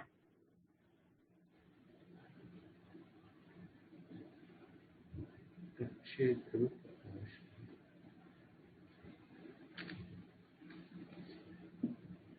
इस प्रकार से यहाँ पर भी इसी बात की पुष्टि हो रही है कि भगवान ब्रह्म ज्योति कुछ और नहीं, भगवान के शरीर से निकला हुआ प्रकाश ही है और यही ये प्रकाश इस जगत के अंतर्गत भौतिक और आध्यात्मिक दुनिया में हर जगह व्याप्त है। वैसा ये मुख्य रूप से ये प्रकाश के विषय में जैसा कहा जा रहा है कि ये भौतिक दुनिया जैसा आप पार करोगे वैसे ये प्रकाश आपको दिखना शुरू होगी, बहुत सा प्रकाश दिखाई देता है। जैसे मैं उस दिन कह रहा था ना, अर्जुन और कृष्ण जब भगवान विष्णु से मिलने गए थे, जिस ब्राह्मण के पुत्रों को वापस लाने के लिए गए थे ना, तब फिर अर्जुन को यही अनुभव होता है कि बिल्कुल पूरा प्रकाश ही प्रकाश है, अर्जुन को कुछ दिखाई नहीं पड़ता प्रकाश के अलावा चारों ओर। तो वो स्थान क्या है? वो ब्रह्म ज्योति है, जिस स्थान को गुजरते हुए जा रहे थे उस समय। और उस प्रकार के उतना प्रकाश जो है ब्रह्म ज्योति के बाहर शुरू होता है। और हमारा ब्रह्मांड क्या है? जिस प्रकार से ब्रह्मांड के बाहर जाएंगे सारा प्रकाश है, ब्रह्मांड के भीतर सारा अंधकार है, सारा अंधकार है। और यहाँ पर इसलिए हमें सूर्य चंद्रमा की फैसिलिटी दे दी गई। ठीक है, दिन के समय ट्यूबलाइट ऑन करो, रात के समय बैटलाइट ऑन करो। ट्यूबलाइट सूर्य है, बैटलाइट चंद्रमा है, प्रकाश मिल जाएगी जितना चाहिए। रात को तो वैसे सोना है तो फिर बैटलाइट है, चंद्रमा थोड़ा प्रकाश नहीं। तो इस प्रकार की व्यवस्था हमें यहाँ पर जरूरत पड़ता है। बट वहां पर तो जिस प्रकार से यहाँ पर अंधकार से स्वाभाविक रूप से सब कुछ भरा है, तो उसी प्रकार से वहां पर सब कुछ प्रकाश से भरा है।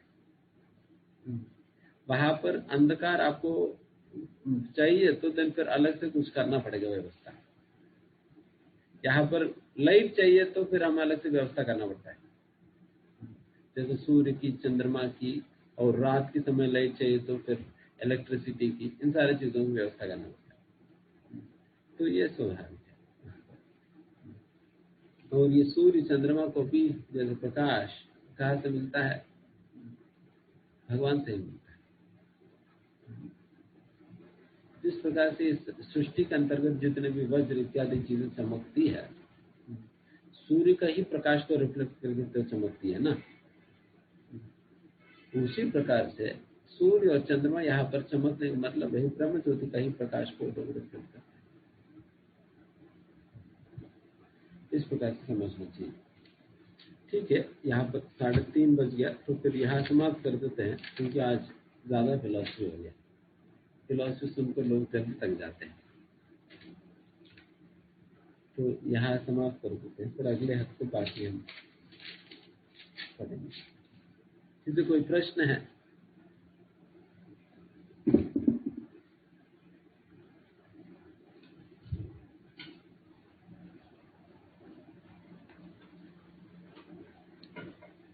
हरे कृष्ण प्रभु जी।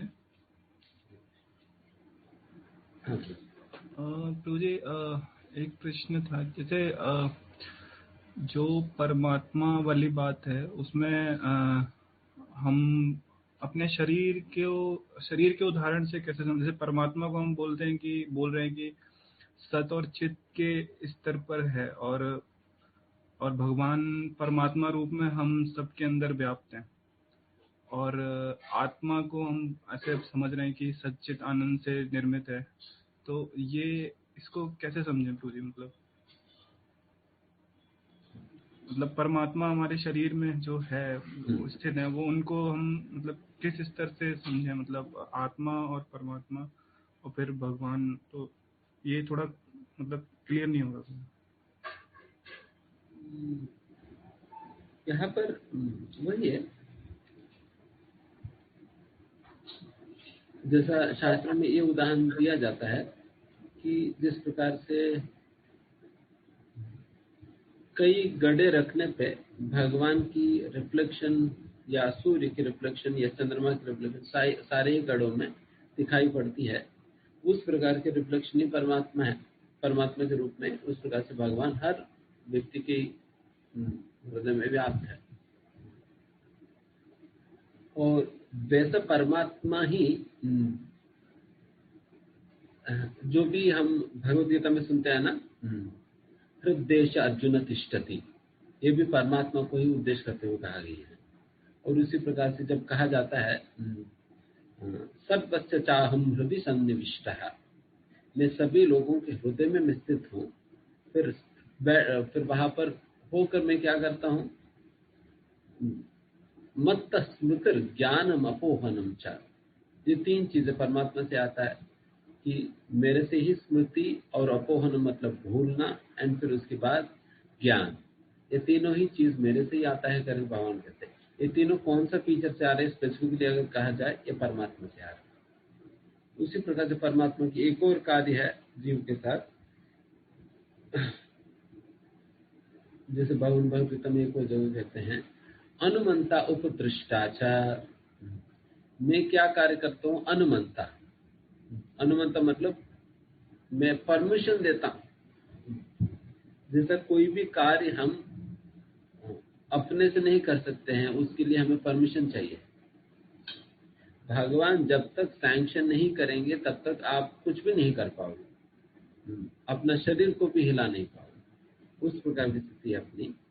तो भगवान हर चीज के लिए परमिशन देने पे ही हम कोई भी कार्य कर सकते हैं, चाहे सही गलत कोई भी करना। तो परमिशन भगवान देते, उस प्रकार से परमिशन देने वाले के रूप में अनुमंता, और फिर ये भी परमात्मा की ड्यूटी है। और दूसरा एक और ड्यूटी अनुमंता, अनुमंता उपदृष्टा, उपदृष्टा मतलब उपदृष्टा सुपरविजन, हमारा सारा कार्यों को सुपरवाइज करते हैं। सुपरवाइज करके पहले परमिशन दिया, फिर उसके बाद आपने जो कार्य किया उसको सुपरवाइज भी करके नोट कर देते हैं, अच्छा इन्होंने ये पाप किया, इन्होंने पुण्य किया, इस प्रकार से उन्होंने किया, तो ये सारी चीजें नोट हो जाती हैं। तो उस प्रकार से उपदृष्टा के रूप में, सुपरवाइजर के रूप में, दूसरा ऑब्जर्वर या ओवरसीयर के रूप में उपदृष्टा, एंड फिर अनुमंत मतलब परमिटर के रूप में। तो इस प्रकार से एक जीव के साथ एक कनेक्शन होता है, इस प्रकार की व्यवहार होता है परमात्मा का और जीव का, दोनों का ये सारा एक्सचेंजेस होता है। मत्त स्मृति ज्ञानम अपोहनम, एंड फिर यहाँ पर अनुमंत उपदृष्टा, इस और कर्म फलों को देना, ये सारा परमात्मा का ड्यूटीज है। वैसे ड्यूटी नहीं कह सकते, परमात्मा ये सारी चीजें करते हैं हमारे लिए। तो इस प्रकार के एक्सचेंजेस परमात्मा और एक जीव के बीच में होता है। तो इसमें प्रभु जी फिर एक्सचेंजेस अगर हम बोल रहे हैं, तो अगर एक्सचेंज हमने भी जैसे सोचा कि हमारा परमात्मा के साथ एक्सचेंज नहीं होता है, मतलब अगर सेवा के थ्रू एक्सचेंज कर सकते हैं हम, तो ये वाला एक्सचेंज जो है उसको आनंद वाले जो सेवा वाला एक्सचेंज होता है उसको, वो चीज अलग है या कैसे मतलब ये हाँ, वो सेवा वाला नहीं हो पाता है ना। जैसे मैंने कहा, जैसे आप भोग लगाना चाहते हो, परमात्मा को आप भोग नहीं लगा सकते हैं, या परमात्मा को आप श्रृंगार नहीं कर सकते हो, नहला नहीं सकते हो, दर्शन नहीं कर पाते हो, तो ये सारी चीजें परमात्मा के साथ नहीं हो पाती, बट ये सारे भगवान के साथ हो सकती है। और इस प्रकार का ही एक्सचेंजेस में ही आपको आनंद मिलता है। बाकी सारा ऑफिशियल काम है। उपदृष्टा, अनुमंता, मत स्मृत ज्ञानम अपोहनम, ये सारा ऑफिशियल काम है। तो इससे आपको उस प्रकार के आनंद नहीं मिलता है। भूल जाने पे, स्मरण आने पे उस प्रकार की एक्सचेंजेस या सेटिस्फैक्शन, आनंद नहीं मिलता है। बट ऐसा सेवा के माध्यम से ही हमें उस प्रकार की आनंद मिलता है। वैसा रेसिप्रोकेशन मिलता है। ठीक है ना? ठीक, थैंक यू प्रभु। हरे कृष्णा प्रभु जी। हाँ प्रभु जी। प्रभु जी, जैसे मतलब हमें पता भी है, आपने बताया भी आज, जैसे भगवान और उनका शरीर, जो मतलब जो भी उनसे रिलेटेड वस्तु हैं, वो सब आध्यात्मिक हैं, उनके आत्मा, उनके शरीर में कोई अंतर नहीं है। तो जैसे मैं एक बार पढ़ रहा था भागवतम में ही तो 11th कैंटो में, तो वो बताया था भगवान जब मतलब जा रहे थे अपना लीला पूरा करके, तो उसमें एक श्लोक था कि रुक्मणी उनके चिता में प्रवेश करती हैं। तो ये मुझे थोड़ा सा समझ में आया नहीं, उसको मैंने पढ़ा, तो वो थोड़ा सा आप मुझे एक बार थोड़ा सा बता दीजिए कैसे इस लीला को समझे भगवान का। मतलब जैसे राम जी वाले में क्या था कि राम जी सारे अयोध्या वासियों को लेकर चले गए थे अपने धाम, तो जो भगवान कृष्ण थे उनका जो प्रयाण था पृथ्वी से, तो वो मतलब कैसे उसको मैं समझूं कि जैसे कि उनका बॉडी तो स्पिरिचुअली है, तो फिर वो चिता का कैसे फिर वो आया। अच्छा, हाँ। देखिए, भगवान की ये बहुत बड़ा टॉपिक है कि भगवान की तिरोगमन लीला के विषय में। जैसे आप महाभारत में सुनेंगे तो इस प्रकार की एक्सप्लेनेशन आता है कि भगवान ने शरीर छोड़ा, भगवान के शरीर को जलाई गए, दूसरे प्रकार के एक्सप्लेनेशन आता है। बट भागवतम में इस प्रकार की एक्सप्लेनेशन है। भागवत में उस प्रकार की एक्सप्लेनेशन नहीं, बट ये जैसे मैंने कहा, ये बहुत बड़ा टॉपिक है, इसके विषय में चर्चा करना मेरे साथ। तो सबसे पहला संक्षिप्त में अगर बताई जाए, कभी और हम इसके विषय में और डिटेल में चर्चा कर सकते हैं, बट अभी के लिए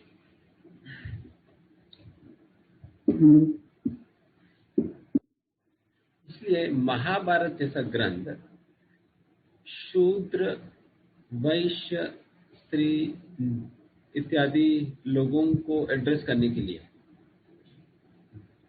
और भागवतम जैसा ग्रंथ इसलिए महाभारत के विषय में ही बताया जाता है।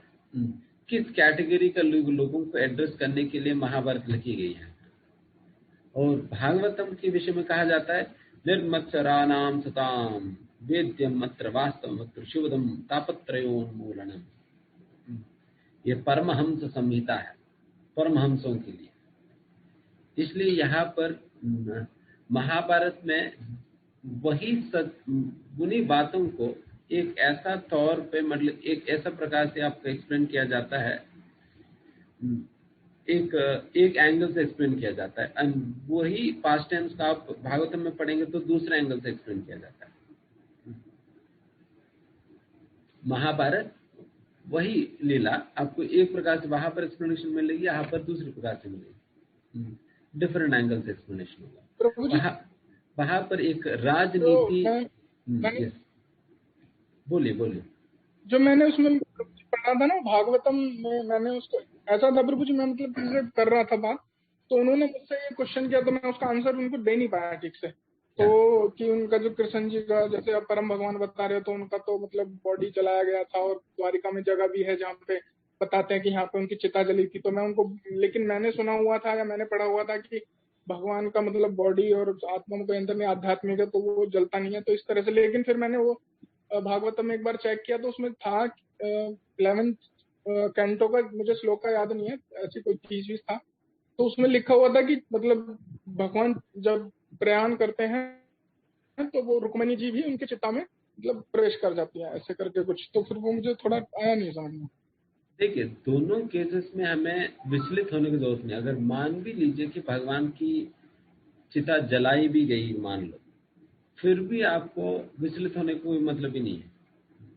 क्योंकि जैसे उदाहरण के लिए भगवान जब कुरुक्षेत्र युद्ध में जब लड़ रहे थे भीष्मदेव के साथ, वहां पर इस प्रकार का भी वर्णन है, भगवान के शरीर से खून निकला है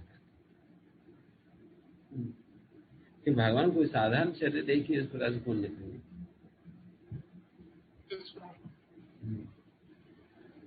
और यहाँ पर जलाने की बात कर रहे हैं और वहां पर खून निकलने की बात कर रहे हैं, दोनों सिमिलर है ना, सिमिलर बातें। बट वहां पर और यहाँ पर भी क्या है कि भगवान केवल एक लीला के तौर पर इस प्रकार के कार्य अनेकों उद्देश्यों को पूर्ण करने के लिए करते हैं, अनेकों उद्देश्यों को पूर्ण करने के लिए करते हैं। कभी कभी साधारण लोगों को मतलब जैसे कहते हैं कि भ्रमित करने के लिए भी कहते हैं कई बार, नास्तिक लोगों को भ्रमित करने के लिए भी इस प्रकार से करते हैं। फिर नास्तिक लोगों को लगना है, अब फिर वो लोग वही कहेंगे, अच्छा ये तो आपके भगवान से की शरीर से खून निकल रहा है, आप तो भगवान के शरीर को जलाए जा रहे हैं, तो ये साधारण नहीं हुआ करके। उनके लिए भी कुछ ना कुछ लॉजिक चाहिए। तो इस प्रकार साधारण लोगों को भ्रमित करने के लिए भी कई बार इस प्रकार की लीलाएं करते हैं। एंड दूसरी ओर जब इस प्रकार की कार्य होता है, देन फिर दूसरा एक और कारण भी हो सकता है, जैसे भगवान भीष्मदेव को आनंद दे रहे थे उस प्रकार की स्वरूप में, इसलिए भीष्मदेव जब, क्योंकि अगर देखिए कोई वीर सूर है, अगर भगवान के साथ वीर रस के आस्वादन कर रहे हैं और वो कितना भी बाण मार रहे हैं, भगवान के शरीर से खून ही नहीं निकल रहा है, देन उनको मजा नहीं आएगी ना, फिर वो खेल क्या हुआ फिर। तो भगवान कंप्लीटली अपना सुपीरियरिटी दिखा दे, जो भी बाण आ रहे भगवान के शरीर में मिल जा रहे हैं, गायब हो जा रहे हैं, देन फिर वो वीर रस की आस्वादन नहीं हो पाएगी। जब वीर रस की आस्वादन तब होगी जब भगवान भी एक साधारण व्यक्ति की तरह, भगवान को भी बाण लग रहे हैं, थोड़ा खून निकल रहा है, और भगवान का भी शरीर से पसीना आ रहे हैं, भगवान के शरीर पे मिट्टी जम गया, तो इसलिए भीष्मदेव को भी इस प्रकार की वीर रस का संबंध है भगवान के साथ, इसलिए उनको आखिर में भी इसी रूप का उनको दर्शन होता है आखिर में, कि अच्छा भगवान इस प्रकार से मुझे कुरुक्षेत्र युद्ध में दिख रहे थे। उस प्रकार से अपने भक्तों को एक आस्वादन देने के लिए भी कई बार भगवान इस प्रकार से साधारण व्यक्ति की तरह व्यवहार करते हैं।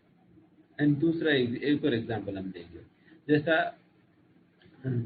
जैसे मैंने अभी कहा, भगवान एक छोटे बालक के रूप में प्रकट हुए, छोटे बालक के रूप में प्रकट हुए एंड धीमे धीमे बढ़ रहे थे। कि भगवान कोई साधारण इस प्रकार से दूध पीकर फिर बढ़ने के लिए, अच्छा दूध पी रहे हैं, थोड़ा बढ़ रहे हैं, तो खाना कम कर दिया, अभी बढ़ नहीं रहे हैं, तो वैसा तो नहीं है ना।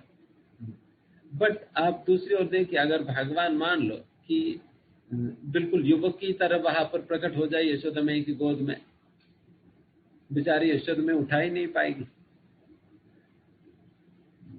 मैं कहाँ उठाकर चलूं। और फिर उस प्रकार की जो बाल लीलाओं के संदर्भ में जो यशोदा मैया को मिली है आनंद, वो आनंद नहीं मिल पाई अगर भगवान अपने वास्तविक इसमें ही रहे। इसलिए भगवान एक प्रकार के भक्तों के आस्वादन देने के लिए जिस प्रकार से भीष्मदेव के साथ ऐसा दिखाए अपने शरीर को कि उनके शरीर से खून निकले और शरीर से पसीना आ रहे करके, उसी प्रकार से यशोदा मैया के साथ भी ऐसा दिखाया कि उनकी शरीर बहुत छोटा है, ताकि यशोदा मैया के साथ उस प्रकार की आनंद की आदान प्रदान कर सके। एंड उसी प्रकार से भगवान जब अगर मान भी लीजिए भगवान के शरीर जलाई भी गई है, फिर भी उसी संदर्भ मतलब उसी अंडरस्टैंडिंग के साथ आपको समझनी चाहिए।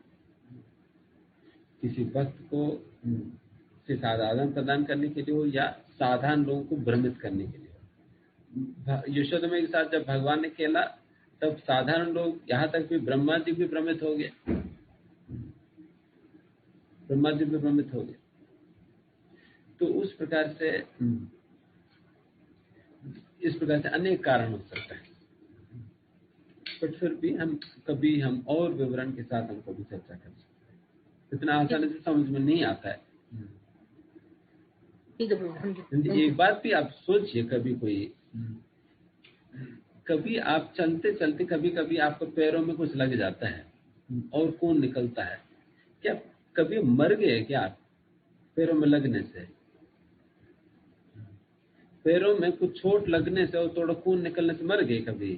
कोई भी व्यक्ति मर गया आज तक इस दुनिया में? देन भगवान की पैर में जरा ने एक छोटा सा बाण मारा और उनकी पैर में चोट लगने मात्र से भगवान मर गए। पैर में मारने से कोई साधारण से साधारण व्यक्ति भी नहीं मरता है, क्योंकि वहां पर कुछ है ही नहीं मरने के लिए। अगर कुछ हो भी जाए, पैर को काट भी सकते, फिर भी व्यक्ति मरेगा नहीं। तो इस प्रकार से मानना कितना मूर्खता है कि भगवान को पैर में लगने से जरा ने मार दिया। नहीं, भागवत में क्लियरली बताया जाता है 11वें स्कंद में, देवी देवताएं सभी लोग आकर भगवान को आमंत्रण देते हैं, कहते हैं भगवान आप अभी आपका अवतार की उद्देश्य समाप्त हो गया, तो अभी आप अपना स्वधाम में लौट जाइए। तो इस प्रकार से देवी देवताएं आकर आमंत्रण करते हैं। क्या हम और आपको देवी देवताएं थोड़ी आकर आमंत्रण करते हैं? प्रभु जी आपकी लीलाएं समाप्त हो गया, काफी हो गया, आपने बहुत किया लीलाएं, तो अभी चलो। तो ऐसा तो कोई नहीं कहने वाला तो नहीं है, बट भगवान के लिए इस प्रकार से देवी देवताएं, ब्रह्मा जी सभी लोग आते हैं ये कहने के लिए आप हमारा बहुत उद्धार किया, हमें हमारे रक्षा किया, अभी आप अपने स्वधाम वापस लौट सकते हैं। तो इसलिए भगवान की तिरोगमन कोई साधारण नहीं है। इसलिए कहा जाता है ना, जन्म कर्म च मे दिव्यम, मेरे जन्म और कर्म दिव्य है। इस प्रकार के दिव्यत्व को जो समझेगा वही व्यक्ति भगवान वापस लौटेगा। अगर वो व्यक्ति मान ले कि अच्छा भगवान मर गए, जरा ने मार दिया बाण मारकर, वो भी उंगली में मारने पे साधारण व्यक्ति ही मरता नहीं, भगवान क्या मरेगा? इतना तो सोचनी चाहिए। ठीक है, और किसी अभी समय हो गया। हरे कृष्ण प्रभु, एक छोटा सा धर्मेंद्र को बताइए। प्रभु जी, हमें प्रसाद पाने के बाद जैसे आमतौर पे कहा जाता है शिष्टाचार है कि कुल्ला करना चाहिए, तो ऐसा करना चाहिए कि नहीं? मेरा संशय इसको लेके ये है, अभी तक मैं कुल्ला नहीं करता हूँ कि हम जो प्रसाद पाते हैं, क्योंकि कुल्ला करने के बाद प्रसाद का ही कुछ हिस्सा होता है हमारे मुंह में, तो वो वॉश बेसिन में जाता है। तो अभी तक तो मैं उसको निकल लेता हूँ, क्या मुझे ऐसा करना चाहिए या नहीं करना चाहिए? नहीं, जिस शास्त्र में जो कहा जाता है वही शिष्टाचार में पालन करनी चाहिए। यही शिष्टाचार में शास्त्र में बताया जाता है कि हमें कुल्ला करनी चाहिए, एंड वो भी बताया जाता है कितने बार करें, क्या है करके, ताकि बिल्कुल कंप्लीटली माउथ वॉश हो। इस प्रकार से कम 2-3 बार तो कर लेनी ही चाहिए। ठीक है बाबा, थैंक यू वेरी मच। हरे कृष्णा प्रभु जी, दंडवत प्रणाम। प्रभु जी, ये दो क्वेश्चन था। एक तो ये जो नॉलेज की बात हम लोग करते हैं प्रभु जी, जो नॉलेज है, तो ये मतलब कौन सा नॉलेज की बात हम लोग करते हैं प्रभु? और दूसरा ये कि ये जो मन में जो चलता है किसी भी जीवात्मा के, तो ये मन में चलता है, ये सिर्फ परमात्मा जान सकते हैं बिकॉज परमात्मा अंदर है, या बाकी भी कोई, जैसे आप एक भागवतम क्लास में जैसे एक बार बता रहे थे प्रभु जी कि इवन कोई व्यक्ति मन में भी क्या सोचता है तो यमदूत, यमराज जो रहते हैं वो दिखाते हैं कि आपने ये करा, आपने ये सोच के इंटेंशन के साथ, इस इंटेंशन के साथ किया, वो भी बता देते हैं। तो ये क्या वो मतलब ये परमात्मा के थ्रू उनको पता रहता है ये, या फिर बाकी भी यमराज या कोई और भी जान सकता है? या सर परमात्मा जानते हैं? तो ये 2 क्वेश्चन था प्रभु। इसके विषय में ऐसा है कि जब ज्ञान की बातें किया जाता है, इसका मतलब जैसा भगवान एक जगह पर भगवद गीता में 4 अध्याय में कहते हैं ना कि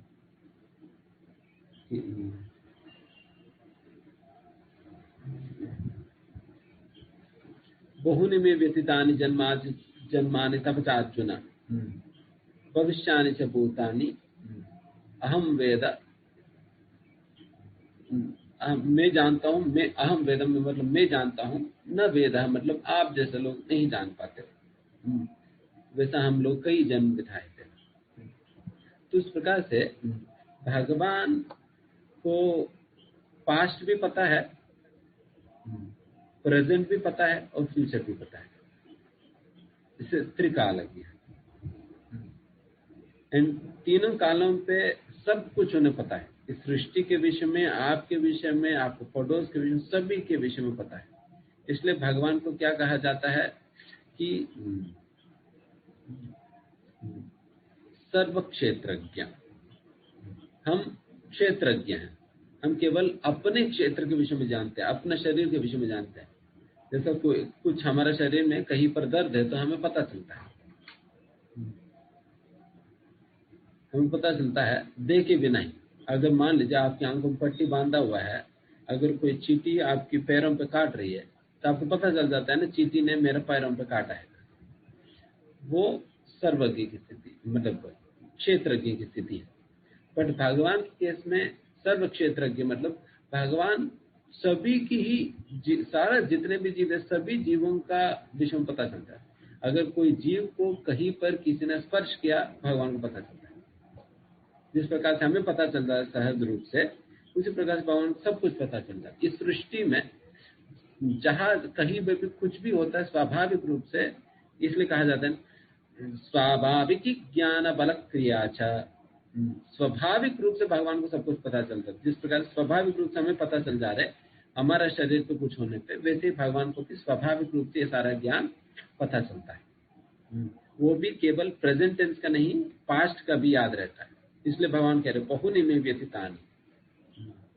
इस प्रकार से अनेकों जन्मों होने के बाद फिर बाकी जन्मों के विषय में मैं जानता हूँ, तुम्हें याद नहीं है। इस प्रकार से पास्ट भी जानते हैं, प्रेजेंट भी जानते हैं और फ्यूचर भी जानते हैं उस सेंस में। वो भी पूरा भौतिक सृष्टि, आध्यात्मिक सृष्टि सब कुछ जानते हैं। तो इस विषय में ज्ञान है। तो दूसरा आपने क्या कहा? प्रभु यही चीज कि मतलब सिर्फ जो मन में चलता है ये परमात्मा ही जान सकते हैं, या बाकी भी यमराज वगैरह उनको जो पता होता है क्या परमात्मा के थ्रू पता होता है, या फिर वो भी कैपेबल है? परमात्मा ही किसी किसी को उस प्रकार की कैपेसिटी देते हैं। परमात्मा भगवान ही इस प्रकार की कैपेसिटी देते हैं किसी की कोई विशेष कार्य करने के लिए, उनको जो भी क्षमता चाहिए। जैसे उदाहरण के लिए जैसा एक सीईओ को, कंपनी का सीईओ को अपने अपने कार्य करने के लिए जो भी सुविधाएं चाहिए वो सारा सुविधाएं मालिक देता है। ठीक है, आपको इधर उधर जाने के लिए गाड़ी चाहिए, गाड़ी चलाने के लिए ड्राइवर चाहिए, आपको असिस्ट करने के लिए कोई पर्सनल सेक्रेटरी चाहिए, सर्वेंट चाहिए। तो इस प्रकार सारा व्यवस्था किन्होंने दिया? सारा मालिक ने दिया, वो ड्यूटी सही प्रकार से करने के लिए। उसी प्रकार से यमराज या जो भी लोग हैं, उन सभी लोगों को अपने ड्यूटी के लिए, अपने ड्यूटी सही प्रकार से निभाने के लिए उनको जो भी शक्तियां चाहिए वो सारा शक्तियां भगवान प्रोवाइड करते हैं। इंद्र को कुछ शक्ति, यमराज को ये वाला शक्तियों के उपयोग है उनको दे देते हैं, ब्रह्मा जी को कुछ शक्तियां चाहिए उनको देते हैं। तो इस प्रकार से बट सारी चीजों की स्रोत तो भगवान। तो इस प्रकार से भगवान ही इस प्रकार की विशेष शक्ति देते हैं। अगर यमराज जी को कुछ भी पता चल रहा है वो भगवान की वजह से ही, परमात्मा की वजह से ही पता चलता है। बट वैसा हम क्लियरली बताया जाए, वैसा हमने कहीं ये बात तो नहीं पढ़ा कि ब्रह्मा जी हमारा, यमराज जी हमारा मन को रीड कर लेते हैं करके। ये बात तो हमने क्लियर नहीं पढ़ा, बट हमारा एक्शन से उन्हें पता चलता है, इतना तो शास्त्रों में क्लियरली है बात। बट मन में क्या चल रहे हैं तो वो बात तो नहीं, बट यहाँ से हम समझ सकते हैं ये बात कि जैसा कलयुग और बाकी युगों में डिफरेंस इस प्रकार से कहा जाता है कि बाकी युगों में मन से की जाने वाली पापों का भी भोगना होता है, बट कलयुग में मन से की जाने वाली पापों को भोगने की जरूरत नहीं होता, वो पाप के रूप में काउंट नहीं होता है। तो ये हो रहे हैं, इसका मतलब यमराज को पता चल रहा है ना फिर मन में क्या चल रहा है फिर, तो यहाँ से हम पता लगा। यस ठीक है, यहाँ पर ठीक है। Thank you very much Prabhu ji. Krishna Prabhu ji, thank you for wonderful class. And Prabhu ji बहुत अच्छा क्वेश्चन आंसर था। एक क्वेश्चन शायद और बच गया ना सचिन प्रभु जी, एक क्वेश्चन शायद और है ना? यस प्रभु जी, ये चैट पर एक प्रश्न है मुकेश प्रभु अंकिता माता जी का शायद। जैसा समुद्र मंथन लीला हुए अमृत को प्राप्त करने के लिए जो देवताओं ने पिया वो शरीर को अमर करने के लिए था। क्या? क्योंकि आत्मा तो हमेशा से अमर है, और अगर देवताओं ने अमृत पिया तो वो भी ठीक है। समझ गए? देखिए,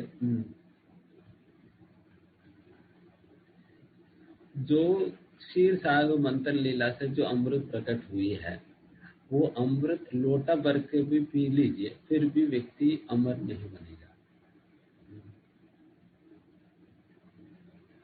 क्योंकि ये संभव है नहीं। केवल व्यक्ति इस प्रकार की अमृत की पान करने से यहाँ पर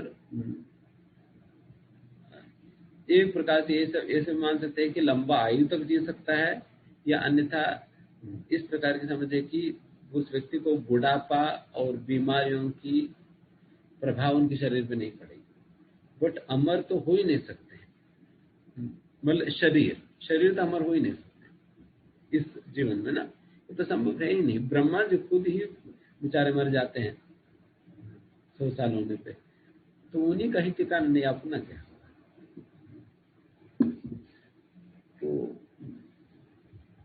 तो ये व्यवस्था नहीं है, बल्कि इस प्रकार से कहा जाता है जो कि सोमरस की पान वगैरह तो देवता ये करते हैं, उससे उनको बुढ़ापा नहीं आता है और बीमार नहीं पड़ते। और इस प्रकार की अमृत की पान करने से कुछ व्यवस्थाएं होती है, जैसे किसी को मतलब जैसे देवी देवताओं को पसीना नहीं आता, तो हमारे शरीर से बदबू आता है ना, उनके शरीर से सुगंध आता है। तो इस प्रकार की थोड़ा बहुत डिफरेंस होता है, बट मरना तो पड़ेगा ही, कितना भी अमृत पी लो फिर मरना ही।